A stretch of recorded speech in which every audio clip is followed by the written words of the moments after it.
Hello. Welcome back to the pub. How has your weekend been? How was your week? How's your reading going? Sound off in the comments if you are here. It's always weird when StreamYard starts, it always says 0 people watching. It takes a minute or two for it to catch up. Now it says 8. Okay, so let me know that you are here. And we have a first time on-screen pubber. Ben. Hello. How you doing, Ben? Oh, doing great. Good to see you, man. It's been a nice, relaxing Sunday, doing some gardening. Nice. And reading this morning because it was rainy. So before it got sunny, did some reading and some gardening. I miss my garden. Ah, yes. It's like living in Europe. Depends on where you live, but living in the middle of a big city in Europe, it's more often than not you do not have a garden. I live on the first floor in a building that has 10 flats in it. So yeah, of course, no garden. I have a balcony. But long time ago, in Hamburg, I had a flat that was on the ground floor and it had this weird, really narrow, like 3 yards wide, but like 15 yards long garden straight out the back of it. And I had roses and herbs and all sorts of things. It's nice. Jimmy's here. I don't know which Jimmy that is. I know it's not, or I assume it's not Jimmy Nuts, because he usually has a much less obvious screen name. Jerome is here. Rogue, my mate from Ireland, is here. Esme is here. Hey, Esme. Just saying hello. Morton is here. So a lot of these pub regulars and a pub irregular, Dan, is here. Hey, how's it going, everybody? Good to see you guys. Haven't seen you on screen for a little while. Yeah, I got about an hour today. I figured why not hop into the pub? Excellent. You even curled your mustache for it. Yeah, I'm working on it. It's my villain look. So I can. You need a widow's peak though. You need to. Unfortunately, that'll never happen at my age. A widow's peak at my age is impossible. And thank God Anita's not here. Damn, I was worried that she was going to stop by, but she's not here. That's fine. Colton's here. My man who is probably pretty happy with me reading Boy's Life. I'm actually 2/3 the way through it. He's happy with me reading Swan Song as well. Swan Song, yeah, exactly. It's a pity that we hadn't talked about that, because we could have had a little read along with Yumi and Evie, because Evie's reading Boy's Life. Actually, I picked up Boy's Life, and I want to immersive read it. So I got a free Audible. So I got the audio as well. So I'm going to jump into that next, actually. Jimmy says his name's Larry. Okay. I don't know why it says Jimmy either. Everybody's enjoying Dan's beard. Esme's impressed. How you doing, Ben? Anita wants to know, even though she's not here. Hi, Chadia. Hi, Alicia. Hi, Darko, etc. Anita, I'm doing great. Dan smoking cigarettes.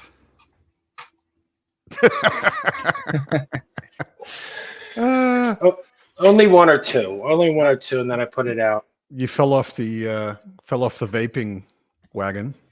Yeah, I'm not a big fan, but I'm not a big fan of smoking. I wish this is something I need to quit. It's about that time. Yeah, I'm happy with vaping, because vaping like completely stopped me smoking. Like I started vaping, and I actually, maybe it's a weird kind of magic thing for me, but I actually kept my last pack of cigarettes and I put it in my desk drawer where I could always reach it.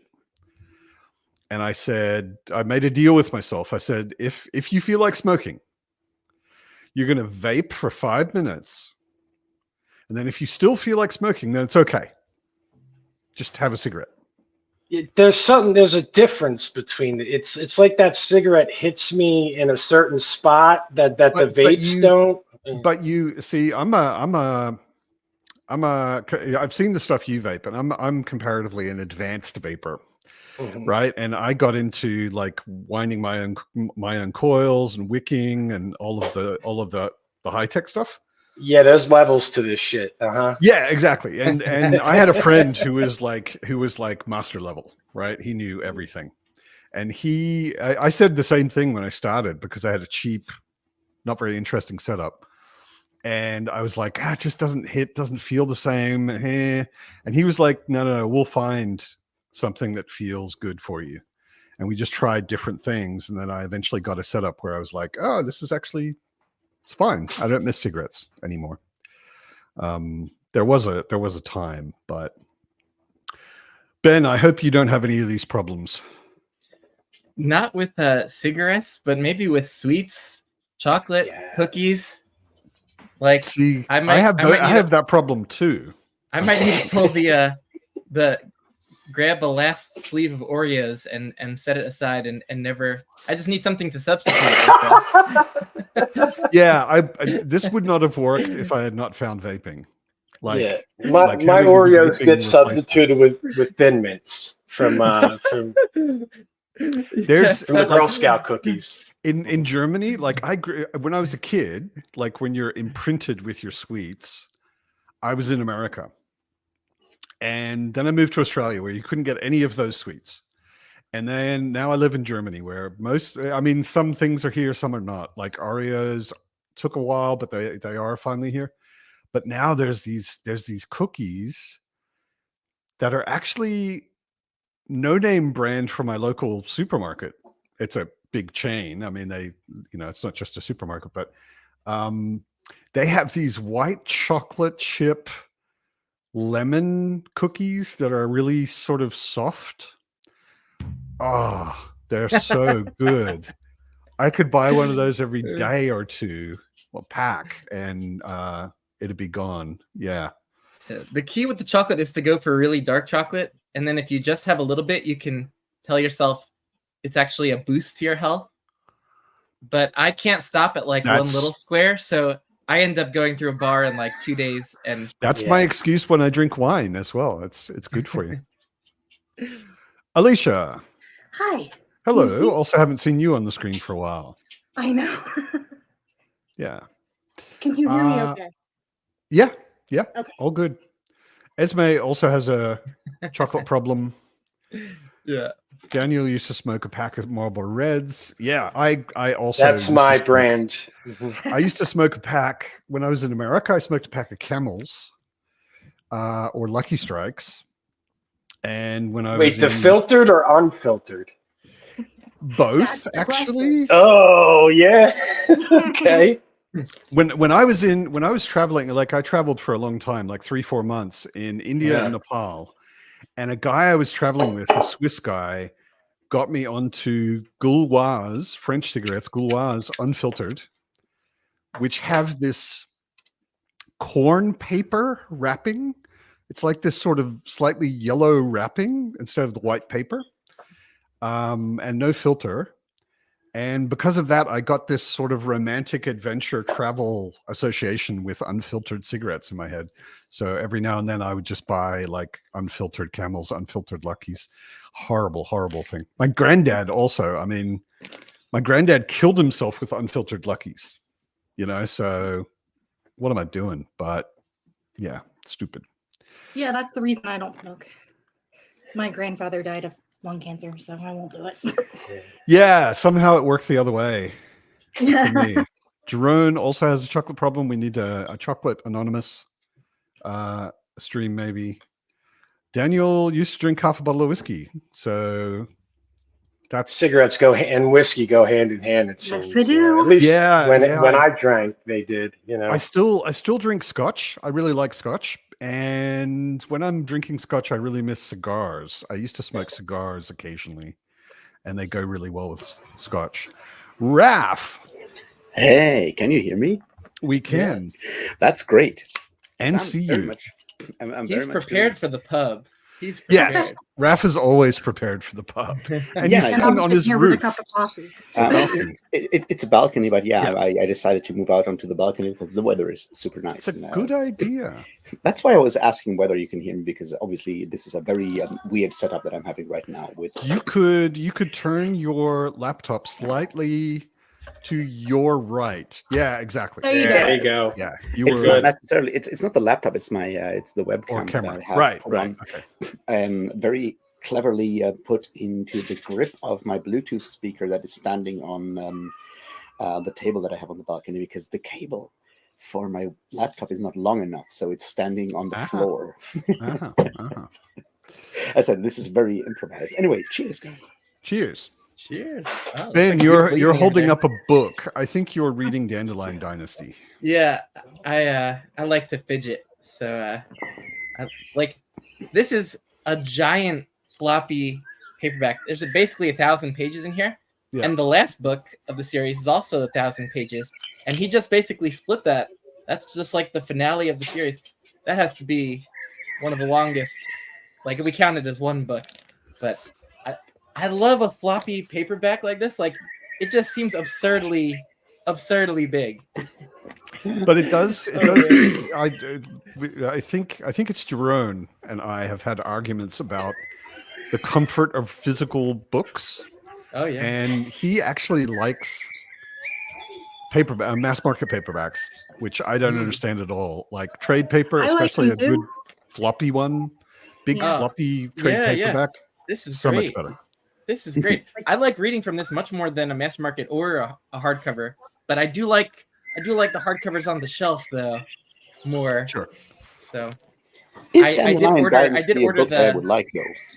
What's that? Is Dandelion Dynasty a book that I might actually enjoy?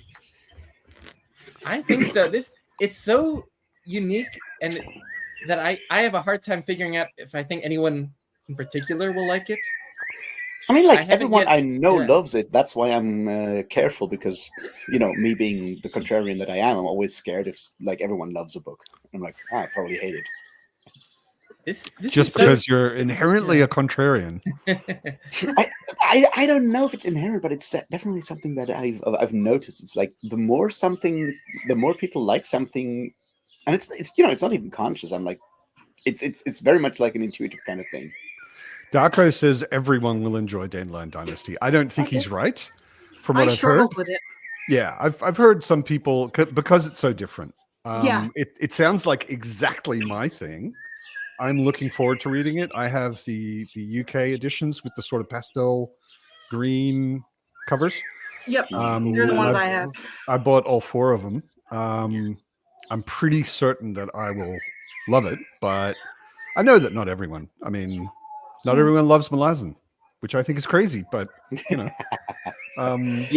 I just wanted to jump in and say this is what happens to my mass market oh my paperbacks. god, Jesus! I what are you just doing? absolutely destroy them. Because Yeah. I flop it over. I gotta pin it back. No.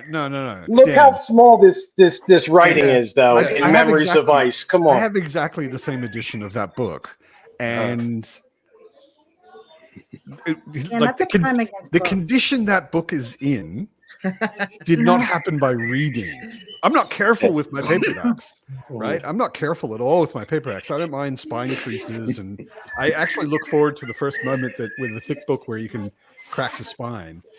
But damn, I mean, Raph, you can't see it, but like his cover is almost ripped off. It's like half ripped off. The spine is peeling. It looks like it's been in a 5-year-old's backpack for a year. Yeah. Oh, Which is like the correct way to store books, I think. in a 5-year-old backpack. In a 5-year-old's Definitely. backpack. Yeah, because you want your 5-year-olds to read Malazan, don't you? Definitely. There's even like Eventually. Oreo stains on it somewhere in here.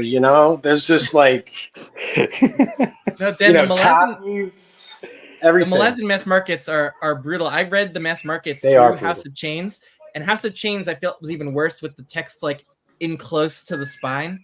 And so I was like, I can't do that anymore. I had to go search out the trade paperbacks, and that was a great choice because I loved reading from those for the rest of the series. I couldn't find a way to get the trades in Europe without paying a lot of money.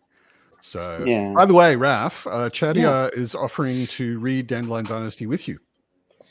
That sounds like a plan. Chadia is like the only person that has ever survived a buddy read with me. So, you kill people who buddy read with you? No, but like I'm really bad at I'm really bad at reading or at buddy reading because I'm really bad at keeping to a pace. It's more like I get excited and then I just like spend the next like 10 hours just binge reading a book, and that's really bad if you're trying to sort of like keep in contact with someone else.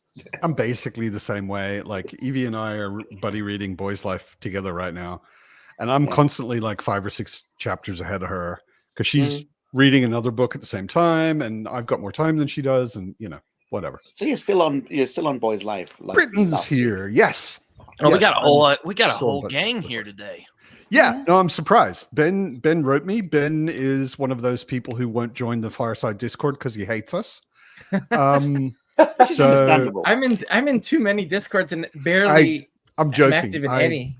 I am absolutely joking. Everybody's in too many Discords, and I'm surprised and honored every time someone joins our Discord. It's just like I totally understand. That's why I don't have a Discord for my channel, because I'm always like, well, why have another Discord if like it's gonna be like the same 10 people on my Discord as on the Fireside and on, I don't know, Unexpected Party and the other and like thank 5 you for Discords. not having a million different channels, because that makes it very. I'm part of some that are bigger that I can't even. This was probably primarily me, because what I do for a living is I design software, and a Discord server is a piece of software, and I was looking at it and also as a user thinking the same thing as you. Like a lot of the Discords I'm on, I was like, I have no idea what's going on here. There's so many channels. And it's too busy for me. It gives me anxiety, and I'm like, I don't even want to touch it. Yeah, that's a bit more a function of having too many people. Yeah. And you can't really, other than like not allowing anyone to sign up anymore, you can't really do much about that.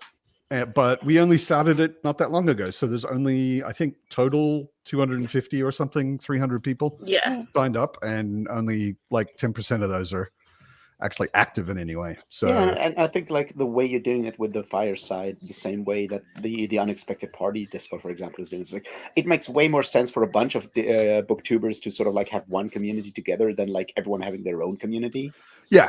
Yeah, that was the original idea. Like when Joanna and I were on the Grimoire, we had both talked about like, I don't really want to. Every time someone starts a new Discord, it feels more like it splinters the community, and separates people from each other. Yeah, and rather than putting them together. Like you and Joanna and Josh, your audience is overlapping to like a massive amount, right? There's like very few people that only watch one of you, so it makes a lot of sense to just like have the same Discord. We are age appropriate, so to speak. Not like a young man like me. Don't tell Joanna I said that. She's actually a fair bit younger than me and Josh, but me and Josh are pretty close. I think he's younger than me, but certainly healthier than me. Let me catch up with the chat a little. Darko says we need to convert to ebooks. I had my ebook phase already. I used to only read Kindle. I'm in my ebook phase now. Mm-hmm. Yeah, because dogs keep attacking your paperbacks?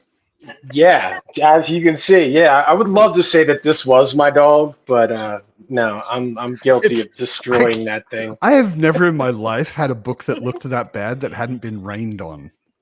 Like most of the paperbacks I own look absolutely fucking terrible, because you know, if I owned paperbacks, or if I own books in general, it's usually because I can't get them in like a digital format anywhere, so I have to buy them, then I have to scan them. If you're trying to use like a full-on scanner to scan like 1,000-page paperback, you're gonna rip that fucker apart. Yeah, sure. No chance. That's understandable. Jimmy, you are neurotic on the border of psychotic. Larry. Well, that's right. Yeah, Jimmy, aka Larry, read Malazan and didn't crack any of the spines. How? that makes me afraid of you. I'm assuming we live in different countries, and that seems like a good thing to me. Well, I mean, if you're using if you got lucky and actually have hardcovers, then you could probably get that done. Yeah. Yeah, but he said paperbacks, They're or only available nowadays in the paperbacks unless you pay for the special edition. which Yeah. I'm definitely going to do when Broken Binding brings them out. Yeah. Arnold Braunschweiger says he's usually asleep when this is live. With that name, that is very, very interesting. Yeah. And he wishes he was after seeing that book torture. Yo, wait. At least it's read. You know what I mean? That's a well-read book right there. Okay. Actually, it looks like a very poorly read book. It's well read. Look how much I draw in it too. Like I just underline and things like that. Yeah, I don't have any problem with that. It's a Genghis Khan way of reading a book, I guess. Yeah. Yeah. Also, it needs to choose her next book. That's her project for tonight. So, Swan Song. Yeah, Boy's Life. I picked up Boy's Life on audio because it was on sale on the website Chirp. It was $4, the whole audio. Ooh, it's pretty good. Yeah, yeah. It's an interesting book. It's different. I'm really enjoying it. Don't get the wrong idea. I'm not saying it's different to be polite, and I think it's bad, but it's great. So y'all are like in the full on Robert McCammon kind of thing right now. Yeah, coincidentally, Dan and I are both reading McCammon at the moment. Yeah, interesting. Yeah, yeah. I bought them a few months ago, and they've just been sitting on my shelf. I heard a lot of good things about McCammon, but you know what? I think Raph, we were trying to get you to read them. I don't think stylistically you might like it. I think he is very kind of Stephen King-ish, where he just kind of tells you the story. And he'll give you like a few good prose, like at the end of a chapter or something like that. Yeah. But not everything is lush and purple. But I don't need purple prose. But like, if it's also like very much like American nostalgia, then I'm like just lost because I don't have that nostalgia because I live in a different country. It's definitely American nostalgia, but it's American nostalgia for a time before I was born, and I'm old. Right, so not that many Americans that we know have nostalgia for that time. I mean, it's set in 1964/65. I think it goes over a year, and it's like I said last time. I think there's some interesting stuff in there about the culture at the time, especially in the South, and the racism that was prevalent. And you might like it. I don't know if the style, like Dan said, I don't know if the style would really. Maybe I'll check it out at some time. I just like this week. I finally read my first Philip Roth, and I really loved it. I was very happy with it. Cool. Which one? In a very depressing way because it's it's the plot against America, which is not exactly a happy book. Right. I didn't really like that book. I appreciated a lot of it. I appreciated a lot of it. It's obviously like it's full of anxiety, which kind of makes sense with like the topic and angsty though. Like a lot of his books, it's like if any of you ever read the Rabbit books by John Updike? I have not. No. Roth's books are like that. It's like angsty white guy with like sexual neuroses. I don't. Now, Plot Against America, I actually think the alternate history in that book is actually like the most interesting part of that book. I think it really shows really well like this sort of like feeling that comes from like sort of trying to fit in as a minority, and you can argue whether it's I mean, it's obviously about anti-Semitism in a lot of ways, like trying to fit in, trying to sort of be American and then suddenly being othered for something that shouldn't have anything to do with being American, I guess, in a way, and like seeing like how stuff slowly shifts towards like persecution. I think it's really well done in that regard, and I think it's in that And a lot of the references are like spot on. If you ever looked at like 1930s anti-Semitism in the US with people like Henry Ford publishing the Protocols of the Elders of Zion, and your Father Chuglin doing his like anti-communist anti-Semitism thing. You have the silver shirts. You have the US could have like very well gone the other way around. So the way he does that alternate history, I think, works really well for the book. Also, who's trying to pick her next read? She says she's only choosing from books she already owns. Since none of us know what you already own, why don't you list 10 books And that you give already us- own? Yeah, but And- why don't you list some books you're thinking about reading, and we can choose Yeah. that. And we can. Yeah, we should vote on it. vote We on should it. have a Well, this vote is- on we the can- chat right here We can have a to see who wins. This is like the Today surprise is an PBR election that day anyway. in Joanna Europe. I and- guess we can and Josh and I totally did. vote for something fun as well. Yeah, exactly. Oh, Jerome is reading Hellboy and he's loving it, which I'm so excited about because I am a huge Hellboy fan, and he got Really? one of those Oh. he got one of those humble bundle deals Nice. with like Ooh, digital cool. comics and it was not everything but almost everything, including a lot of BPRD, which is sort of a parallel thing. Nice. And he wrote me and he was like, I'm a little overwhelmed. Where should I start? And I sent him the official Mignola chart. There is a graphic that you can find online, which is about this wide and about a meter long. That shows you sort of the timeline of how to read it. It's kind of crazy. The whole Mignola-verse is really a little overwhelming. Mhm. Yeah. Yeah, and I moved on from like the plot against America. I fell into like a weird alternate history kind of rabbit hole right now. Now I'm rereading The Yiddish Policeman's Union by Michael Chabon, which is Oh, cool. incredibly powerful. It's so well done. Have you read Cavalier and Clay? I have read Cavalier and Clay and I loved it. It's Yeah, me really too. good. Me Yeah, it's too. a great book. Cavalier and Clay is great. Yeah. Cavalier and If Clay you'd like, for anyone I can out drop there. some Yiddish if you like. Yeah. Yeah, dude, you just talk Yiddish for the rest. Ungewisken a Vegestimmen. Tuches gropen Reisen. The fun part is it's that so it's funny. so weirdly close to German. That Yeah, it's, exactly. Yeah. Exactly. And especially weird for me because I'm someone who like German's my second language. Yeah. And I'm constantly thinking I know what you're saying, but I probably don't. But Because Dan- Yiddish Dan- sounds very close to German. Dan, have you read The Yiddish Policeman's Union? No, I have not.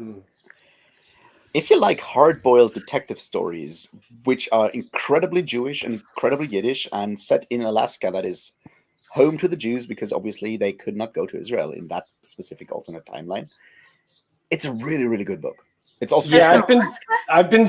People have suggested that book to me like quite a few times actually. it's Mhm. like the main thing is like Chabon being like the brilliant writer that he is incredibly good at like hitting that tone of like your hard-boiled detective story with all the weird metaphors that you have in your like Chandler and whatnot. The whole he's very good at like, using that specific form to then tell like another story behind just the murder plot. Ooh, I didn't realize that was an alternate history book as well. That makes it I more didn't either. appealing for me. So all the Jews, instead of getting Israel, they get Alaska. They get a part of Alaska. They get Sitka. And That is interesting. That's the interest. That's the interesting thing. That was one of the ideas floated in the 1930s and 40s to have like. Oh, okay. And Because it obviously Alaska didn't- was big and mostly empty. Yeah, exactly. And who cares about a bunch of natives that you can just like displace again? Yeah, exactly. I mean, we've already ruined their lives. Like, Yeah, exactly. And so that was like an idea, and so the setting is that the Ah. Jews, like the refugees from Europe, go there. But because there's also anti-Semitism in America, they only get it for like 60 years or 70 years. So and after Okay. that, like the lease kind of runs out, and no one knows what's happening next. And it's sort of set in like the last days of the Jewish colony in Sitka before they have to either go somewhere else or try to get Okay. American citizenship or something. And that's sort of like the backdrop. And then it's a murder plot, and it gets like very sort of metaphysical and kind of deals with like the very specific like Christian Zionism and America having very specific interests in supporting a Jewish state in Israel that are maybe not in the best interests of actual Jews and stuff like that. It kind of moves in that direction. Daniel says they also propose setting up a Jewish state in Uganda. In Uganda, yes, and Lavi Tidar's book Unholy Land deals with that one. Okay. Which I have also read, and it's also like a very, very good Of book. course, Lavi Tidar has written a book about that. Hey, he's And of course, you've read it. He's a very prolific writer.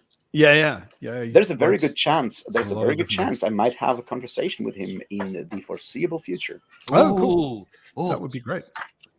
It will certainly be a very interesting thing because I talk way too much and he talks way too much. That should be, Yeah, so at some point I want to set up a stream with you and AP Canavan, and then I'll just disconnect, and we'll see who wins. I've done two collab videos with AP before, and we get along fairly well when it comes to arguing. I can imagine. I didn't realize Derry was a Hellboy fan. Cool. Yeah, she. When we had our podcast, I was quite surprised with her knowledge because she's just like, I was talking about like Christopher Reeve Superman. She's like, oh yeah, I saw that. I'm like, and she's like, I love the thing, and I'm like, this woman's awesome. I saw the Christopher Reeve. Well, of course she saw the Christopher Reeve theater. Superman because she's almost my age. I actually saw it in the theater as well because it's weird that you know the Christopher Reeve Superman. Oh, I grew up watching that movie. Okay. Same. Speaking of Derry, yeah, she is. Summoned. Exactly. Oh wow, Derek, Wait, love the three Hobb hardcovers. Who said Robin Hobb? Did somebody mention Robin Hobb? Nobody mentioned Somebody Terry must Pratchett. have, right? Nobody Maybe mentioned someone's- Secretary. Nobody mentioned Robin Hobb. They mentioned Superman, and all of a sudden, boom, she's here. Pretty much. Yeah. You never see Derry and Superman in the same place at the same time. Ah, That is very true. That has Like, to always be made fair, me like, you know. suspicious. I just like last week I reread the Illuminatus trilogy, and that's this ongoing thing where this one band is called Clark Kent and the Superman, and they have this, and they always had the stickers on like phone booths, like this phone booth reserved for Clark Kent, which I just like found Oh, I so like funny. it. That's good. I will say on the subject of Christopher Reeve and Superman and the whole thing, his autobiography, obviously, it's quite old now, is well worth a read. Mm-hmm.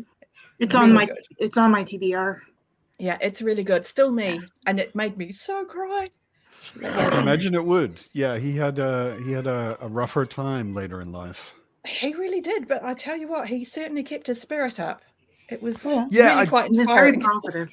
I remember Yeah. seeing a couple of television appearances with him after he was in a wheelchair. Yeah. And I mean, you never know. Like anybody who's on television can be putting on Yeah. as much of a show That's right. as, as not. But he did seem to still have a real presence and sort of, Yeah. He was a so lot more. certain that they were going to find a way to help him heal that he exercised every day until he died to stop Right. his muscles atrophying.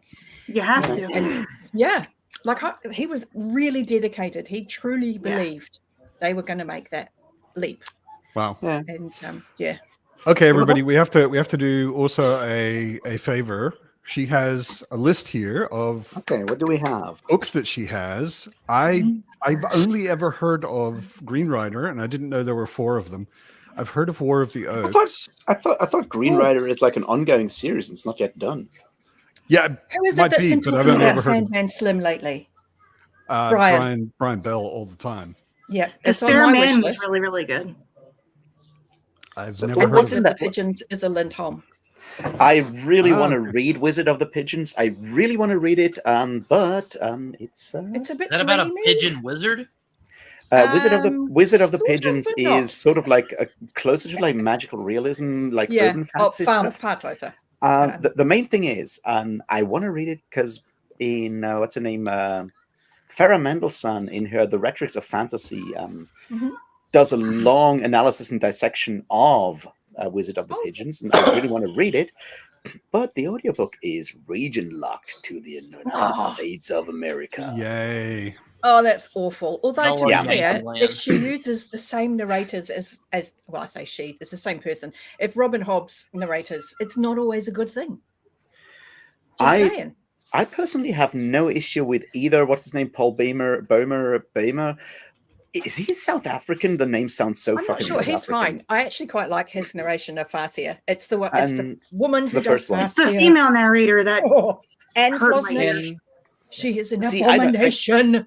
I've I heard that. personally have no issues with that because at the end of the day, I'm glad it exists in audio. I don't have the Yeah. luxury of complaining Yeah. about like narrator voices, and to be fair, I've listened to some AI lately, and I've oh my heard God, some Rat, far how do you do it? I've heard far worse stuff than whatever. And also, they changed the narrator for like the later stuff as well. There's like two different women all of them, narrating. yeah. I don't know. All of them get I've different only narrators. listened to the first to Farsi, and to Live Ship Traders. I haven't moved beyond that for Okay. reasons. Then Although you'll I be own fine. all of them. I Back own to- all of I them. need back to to- maybe know back the to- reasons. Back to Awesome. Osa's question. Yeah. Yeah. what Has do we have? anyone read any of these books? I've only heard of 2 of these books. I've Which heard are of which are these Forever books? War. Because I can't Okay. okay. chat right now. It's Wizard of the Pigeons, Night Runner number 5, Green Rider number 4, War of the Oaks, Arabella of Mars, which Daniel has explained in the Is that chat, like a which- Rice it's a Forest thing? modern rendition of planetary romance. They sail airships through space. Napoleon takes over Venus, etc. So it's Um, kind of connected to the John Carter of Mars, but like a modern take on that, I assume. Sounds Pretty like much. it, yeah. What it sounds like. The Mountain in the Sea, The Spare Man, Sandman Slim at number 4. And the Forever War. Don't forget the Forever War. Oh, yeah. I skipped the Forever War. Yeah, I would go with either Forever War or Wizard of the Pigeons. I That's enjoyed my Wizard of choice. Pigeons. I think Wizard of the Pigeons is, if you want to look at sort of like trauma and how trauma can kind of turn people into sort of like dropouts of society and so forth, that's the book you want to go for. And the Forever Oh, Wars, obviously, if you have like a take on, if you want to talk about like Vietnam or other imperial approaches to war Oh, in but other honestly, places, then Forever War is a I good want to show. see like Bird, Sword, and Sorcery. Come on. I feel No, like Wizard of the Pigeons is about this homeless guy who Yeah. is maybe a wizard or maybe just imagining it. It's never quite clear. Yeah, it's very dreamlike. He is in a trauma state. Funnily enough, it's Megan Lindholm. Yeah. Trauma. It's a thing. Yeah. And It's but her it's thing. the magical realism in it is odd because you if you read fantasy, you're like, okay, I can believe this level of magic, but because it's Megan Lindholm, Robin Hobb, there's no explanation. It's very Is it magic? Just there. Is It's magical still there. realism is magical realism typically, besides where it's just like people with literary pretensions pretending that they're not fantasy writers, but like is it supposed That's to only be Salman Rushdie. is it supposed to be where the people in world don't really recognize it as magic or something supernatural or like that it's just kind of just seen as normal and natural? Or No, Generally, I would say that the magical realism I've read, the things that were magical in the world were of the world. It wasn't. Yeah. There weren't any people doing magic. it's just like the world is magic magical. wasn't something that you could learn and control and cast spells and make it do what you want. It's just the world has magical aspects, but it's otherwise kind of our world. I've always added exactly. to that as well that it could be explained by mundane reasons. I mean, this Not Wizard of necessarily. Pigeons, is it because he's traumatized and he's literally building this reality in his head and nobody around him is experiencing the same reality? Yeah, I think like the main Is thing. boys' life like that, Matt? Absolutely. I think Yes, like okay. But I mean, Boy's Life. You don't know whether it's a child's mind or whether these things are actually exactly. happening, right? A lot of the writing is very much focused on the magical experience of the world that a child has. How does it compare to something Wicked This Way Comes? Because that one I like. even I would say in a lot of ways it's pretty similar. Actually, it's a small town in the south. Yeah, it's centered around a 12-year-old boy. It's pretty and a lot of weird and kind of gruesome in places shit happens. Okay. And there are, I'd sort of call it magical realism, except that there are definitely basically magical things that this boy does. Yeah. And you're not left in doubt that they happened. Like adults okay. witnessed it and Okay. acknowledged that it happened, you know. Mm. And there are definitely things that couldn't have otherwise happened. Okay. So, but it's not like he went to a wizard school and learned magic or something, you know. Yeah. I think like the other part that I think is important for like the magical realism thing is that it's more of like a specific tradition or school of authors than it is like a genre. It's more like people that know each other, that are sort of like reacting to each other while writing, which is like why a lot of it is sort of like focused on South America. Where South you have, like, America, Isabella Garcia Marquez, Marquez. yeah, it's very much about like reacting to each in the same way that say like cyberpunk at the beginning was a bunch of like 5-6 authors that all knew each other and were sort of like riffing off each other. And I think that's one of those things that people sometimes forget about magical realism, or like a lot of these sort of like trends within genre fiction, is that a lot of times it's just like a bunch of people that kind of know each other and hang out with each other and develop something together, like the new weird with like what's his name, China Miéville, of course, and Vandermeer. Vandermeer get together. Yep. Mm-hmm. It's very much like people that know each other and do something together. It's more like a movement than it is like an actual genre. Like the genre label kind of gets slapped on to it later on because that makes it easier to sell it. But like the main thing is that it's people that are sort of like in conversation with each other, both like, you know, but like it in is letters, emails, and stuff, and in books. It is also, I think a lot of it is also different enough from straightforward contemporary fiction, and also fantasy, that it's worth having a genre that kind of points out it's not a world where people do magic, but it's a magical world that is basically our world. Yeah, you know, but not 100% our world, because there's magical shit happening, you know. Oh yeah, I totally agree. And I would even, and that's kind of things, like I would even agree that like most of Salman Rushdie's writing is kind of falls into the scope of like magical realism. I just got really annoyed when he wrote that essay and claimed that like he was not writing he wasn't a fantasy author. He wasn't a fantasy author because fantasy is basically trash, and he even used the word trash, and he's writing magical realism, which is serious. And I'm like, yeah, you're doing it wrong, motherfucker. Offended a lot of people with that. Yeah, that's pretty stupid. I have not read that essay, and I probably never will. But like anyone, I mean, like Terry Goodkind saying he's not writing fantasy was even more ridiculous. But don't even get me started on Terry Goodkind. Salman Rushdie. I mean, I loved Midnight's Children. Don't get me wrong. He's a brilliant writer. That's not the question. It's more like the trying really hard to sort of be, you know, do the gatekeeping and do the elitism kind of thing. That elevate themselves and put everyone else down somehow. And like, I mean, it's Salman Rushdie, and then he talks about like how Twilight and the Hunger Games suck, and I'm like, after 40 years of a writing career with like all the accolades you got, the one thing you need to do is dunk on YA novels. I mean, come on, that's just like fucking ridiculous. That's sour grapes. Yeah. I guess because he's pissed off that like Hunger Games sold more books than his latest novel. I'm like, he sounds like a toddler. He does a little bit. Well, I mean, I think there's a good chance he also kind of went a little bit weird after having to hide because of having a fatwa on him. Yeah, that's true. You know, I think his life got pretty weird when some imam decided that he should die. Yeah, I mean, like you know, friends of his got killed because of that. Oh yeah. There were attempts on his life. I mean, don't get me wrong. I understand all of that. I just like feel that like being the person that he is, with all the education, all the erudition, all the accolades that he has, going after fucking Twilight just feels petty. I mean, it is. Totally. It's punching down in a big way. Yeah. But apparently he loves both Lord of the Rings and Harry Potter, which may be because those are British authors and all the authors he hates are American, and there might be something going on there that I don't want. Maybe he should have just written an essay about how much Americans suck. Maybe he should have just kept his gob shut and kept his opinions to Yeah. himself. would have been Really even unhelpful. better. Yeah.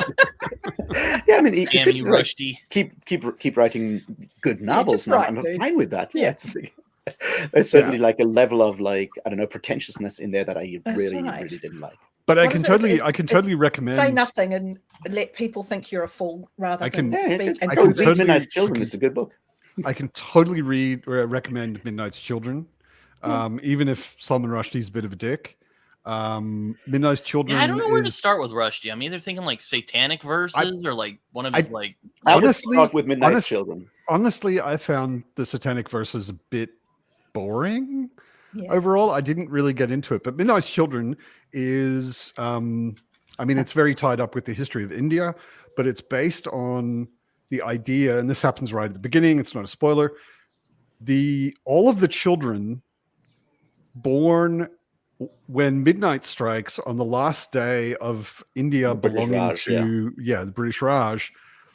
So the first moment of India's independence, all of the children born when that happened all over India, and India has a huge population, so it was actually quite a few children. Yeah. They have superpowers, basically. Yeah. Oh, cool. And Yeah. and it's a weird phenomenon that happens in the world. So it's a really, really interesting idea. And I actually read it. I read it while I had dysentery, lying in a bed in a monastery in India. Oh God! Odd place to read it, There but are okay. too many Yeah. stories in that sentence. That's a great story, though. Yeah. When I was on a Buddhist pilgrimage, Oh my Yeah, word. that's like the same way that what's his name, Paolo Bacigalupi talked about how he started writing the Wind Up Girl when he was like having high fever and dysentery, lying in a hostel, like a cheap hostel in Bangkok.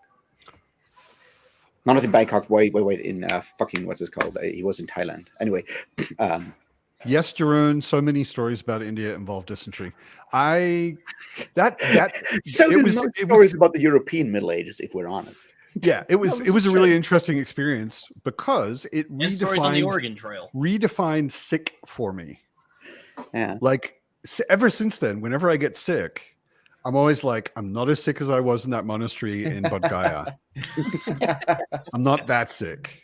I'm not like, and I mean, it was like Indian conditions. So I was sicker than I've ever been in my life, but I was showering with a bucket of cold water. Do they really make you eat with your 'Cause left there wasn't hand? anything So else. I saw that in This a is movie. this once. is this is your personal Nobody life. makes you eat anyway at all. India is extremely used to tourists who are not Indians and not Muslims. First of all, not all Indians are Muslims. In fact, most of them are Hindu, or I don't know if it's the majority, but I think it is the majority are Hindu. Most of them are Hindu, yes. Which yeah, is why and- they oppress and kill and prosecute the Muslim minority. Yeah, and the Buddhists in Nepal. It was really funny when I got up to Nepal and I started getting to know some Nepali people, Yeah. and they were telling me about their Hinduism, and I was like, so other than putting the little red dot on women's foreheads, everything you described is exactly the same things I do as a Buddhist. Exactly. You guys are not Hindus. You're Buddhist with a coat of paint. Like scratch you and there's a Literally. Buddhist underneath. You know, Well, they also, like they also get like the cool like gods and goddesses that you don't necessarily get in Buddhism. This is true. yeah, We do have a but very cool pantheon of gods. but if you look at the gods and goddesses, like anywhere you go in India, you'll pass a shop every 10 minutes on the street that is selling these really garish, bright colored paintings, reproductions of paintings of the Hindu gods. Yeah. No problem. And they include Jesus and Buddha and everything because Hindu pantheism, they can accept anything from the outside easily. If you go to one of those shops in Nepal, Yeah. they are using the same garish colors, but the paintings are of Buddha forms. And they Okay. call Buddha them forms, are Buddha forms like different forms of either Pokemons or the Dragon Ball people? Like you're like a Pretty Saiyajin, much, yeah. like a Buddha Saiyajin. you gotta collect them all. Yeah. Okay. No, they're different tantric. Not everybody hears tantric and they think sex. Tantra is a lot more than just tantric sex, but Yeah. tantric practice usually focuses on a Buddha form. Yeah. And I went into a shop and I saw a Buddha form that I actually meditate on. And I asked them about it, and they told me it was Vishnu or something. And I was like, is it though? Is it? Isn't that kind of part of the thing? Like that? I mean, that obviously Buddhism kind of evolved out of Hinduism, right? In the way that Buddha was, So you have the same kind of thing that, like, obviously it's very, very different, but like Christians still kind of read like the Old Testament from time to time and go like, well, I guess the whole job thing also counts for us. And like, does it though? Yeah. No, I mean, it just struck me, especially because I was staying next to a stupa, and a stupa is this big building, but it's not really a building because you can't go in it. It's basically a dome, which has relics in it. Yeah. And a typical Buddhist practice is to walk around a stupa clockwise. Okay. And I went out in the afternoon to walk around the stupa, and there were hundreds of people walking around the stupa, and half of them were Tibetan Buddhist monks. Yeah. Because there's a very large Tibetan Buddhist population there because they're all in exile. Yeah. And the other half were Nepali Hindus. Okay. I was like, why are you walking around a stupa that has relics of the Buddha in it? It just it doesn't make any sense to me at all. Just a bit. Yeah. And the more I Jerome's talked to comment. the more I talked to Vishnu gave me dysentery. Yeah, I'm pretty Vishnu sure. got mad at you for I'm pretty sure it wasn't. wrong Vishnu. religion, bitch. I'm pretty Here's sure it was. dysentery. It was some food I shouldn't have eaten. But yeah, the more I talked to Nepalis, the more I realized that like their great grandfathers were actually Buddhists. Yeah. And when the Hindus took over, they basically said you're all Hindu, and women have to have a red dot on their forehead. And all of the Nepalis were like, yeah, okay. And they just We don't actually have to change anything. So kept that's doing cool. what they'd always been doing and called it Hinduism. Anyway. Oh, by the way, Matt, I got to ask you that. Have you ever read River of Gods by Ian MacDonald? No. I haven't. You might want to try that. It's Okay. very interesting science fiction, possibly about artificial intelligence, set in India in the 2050s. Okay, sounds interesting. It does definitely also deal with Hinduism and Buddhism and possibly Islam and India in its social and other aspects. India's it's Ian fucking MacDonald. He knows how to do crazy. culture stuff. India is fucking crazy. Like I spent 2.5-3 months in India, Mhm. and I mainly came away with the feeling of how has this country not just broken down into absolute insane chaos? Well, and it actually does regularly. Yeah, Yeah. I was going to say, isn't that how it is? That's why they don't rule the world. Let's face it. In River of Gods, it's actually broken apart into like different states, basically. So it's like all India, but, they're more more autonomous states, basically, on like ethnicity and so forth, in a way. Right. Yeah. But I mean, you might find it interesting because you've been to India and you're interested in AI stuff sometimes. So I figured you might want to try this one. Sounds I good. think it won a bunch of prizes, a bunch of awards because Ian MacDonald usually wins awards and then no one reads them. Yeah. Which I'm just opening up. Can I show off a treat I got at the used bookstore? I was Please. curious. I was curious to hear Matt's take on the cover, since you have lots of insight into cover design. I don't know anything about this author or series, but I just had to get this. Okay, cover by. Oh, Being wait, very there's a glare. reflective. Okay, Let hold on. me see if. No. There we go. Oh, there we go. there we go. Okay, I just made Ben big. There we go. What is the book? Transformation by Carol Berg. I've heard of the This- author. What is it, like a This- like a workout book? This is from 2000. This is just epic Wheels fantasy in from the year lightning. from It's the year 2000. No, kinda- the light. The lightning's in the background. Lightning's in the background. There's a guy crouching on a cliff, looking like he's about to jump off. I guess. Very 80s look. It has a very he's 80s topless, look to but it. he's got pale green wings. This Or is is it from a the year cape? 2000. No, that's Oh, that's yeah. pale. That's That's green wings. cover. That's green wings. Wow. That's green Which wings. kind of makes the jumping off the cliff more like like an actual option, I guess. This yeah, makes a yeah, cover. less dangerous at least. This whole cover just strikes me as one of the ugliest fantasy That is- covers I've that is ever seen. crazy. I'm with cheesy you. looking, I'm with Like you. this, I have so like many this, questions. this color scheme at the top too for the title is just Horrible. terrible. The typography. I mean, it really looks like early 80s. And if this is from the year anything. 2000. From the year That's 2000. crazy. Wow.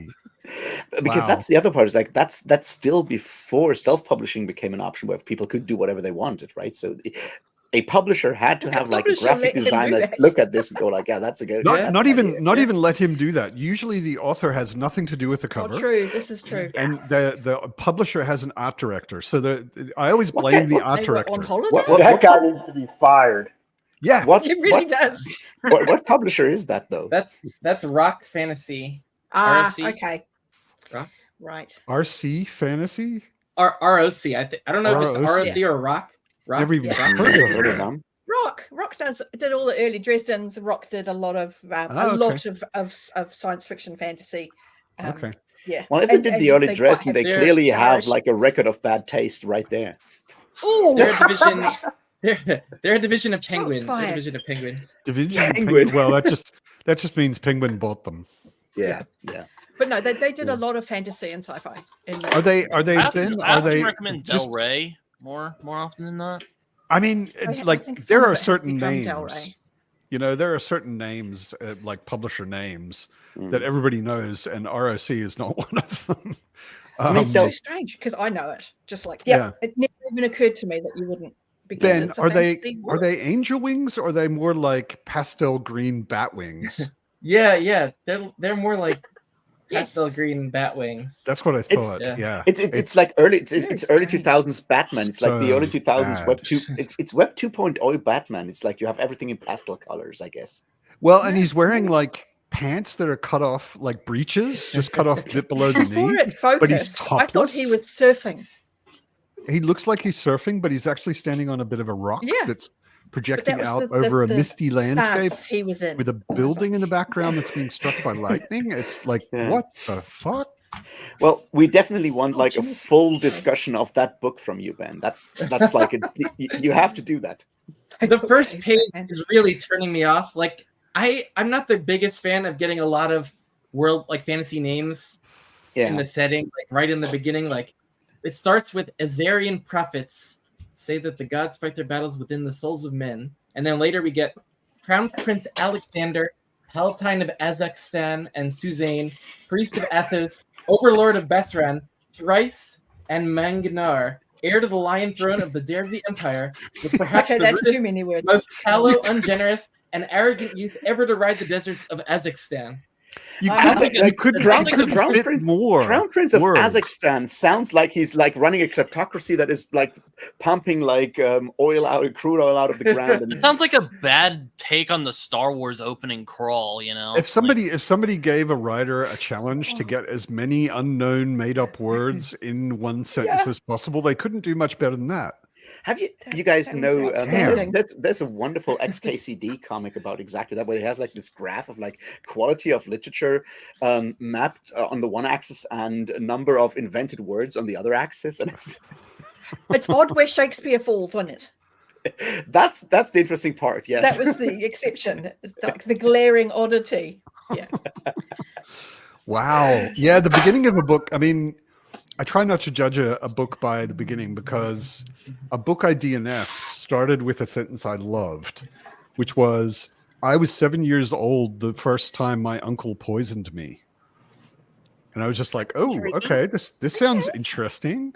And the first Yeah. Is quarter that the- of the book, it's City of Lies by Samantha something. I forget okay, her I last don't know name. that one. An Australian author, actually. It was Okay. it was one of the ones I read for my For Oztober October. Ah, thing. okay. Yeah, it was recommended to me by E.J. Beaton, who is the author of The Counselor, which I loved.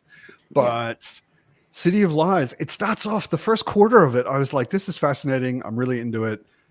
Sort of Arabic-ish fantasy world. The main character is the young son of the poisoner for the king, and the poisoner for the king isn't there to poison people. He's there to protect the king from poison. Right. So he's like a food taster as well. Basically, yeah. And he was training his son to take over the job. And the first part of the training is to get poisoned. And build up immunities to common poisons and to know what they taste like. The good old Mithridates thing. Yeah. And the first quarter of the book is all this interesting intrigue and stuff like that. And then there's like a siege, and it just became so boring. Right. Oh, I got the Counselor, by the way. After I saw your review, I was inspired to grab a copy, so I'm looking forward to reading that. Is this you haven't read it yet. Is she gonna release more? She said there are meant to be more, but she's working on a Greek myth retelling, or she actually just late last year, I think, brought out a Greek myth retelling. I don't remember which myth it was. Greek myth retellings, but I knew you were going to say that. Yeah, we don't have a lot of we don't have a lot of Machiavellian fantasy, so like that's why this is appealing. I took a class on Machiavelli in college and read a lot of his stuff, and I think The Prince is a really good book. Yeah, and a lot of other stuff of Machiavelli is really good. The Counselor is really cool. I mean, it's also mostly kind of political intrigue kinds of things. The queen dies, and because of sort of unexpected mechanics of government, a woman that nobody thought would gets picked as the counselor, and it's the counselor's job to judge amongst 5 different kingdoms who will become the High King or Queen. Oh, that's such a unique plot for modern fantasy. I haven't heard anything close to like that. Sounds good. Yeah. All right, I'll be back in a minute. I'll get myself another beer. And, by the way, what's that? And there's a magic system, or there is magic in the world, but it's not doesn't play a huge role. But the main character is extremely bisexual and a drug addict as well.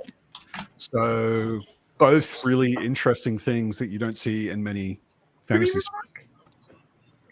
I'm sorry, did you just say extremely bisexual? Yes.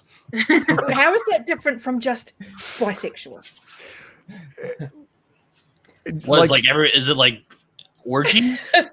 I've known. What does being bisexual have to do with orgies? I don't know. I've known some bisexuals who are. I've known some bisexuals who are like, I sleep with the opposite sex primarily, but sometimes with the same, or that kind of thing. And with her, at some point in the story, she's like actively in love with a man and a woman.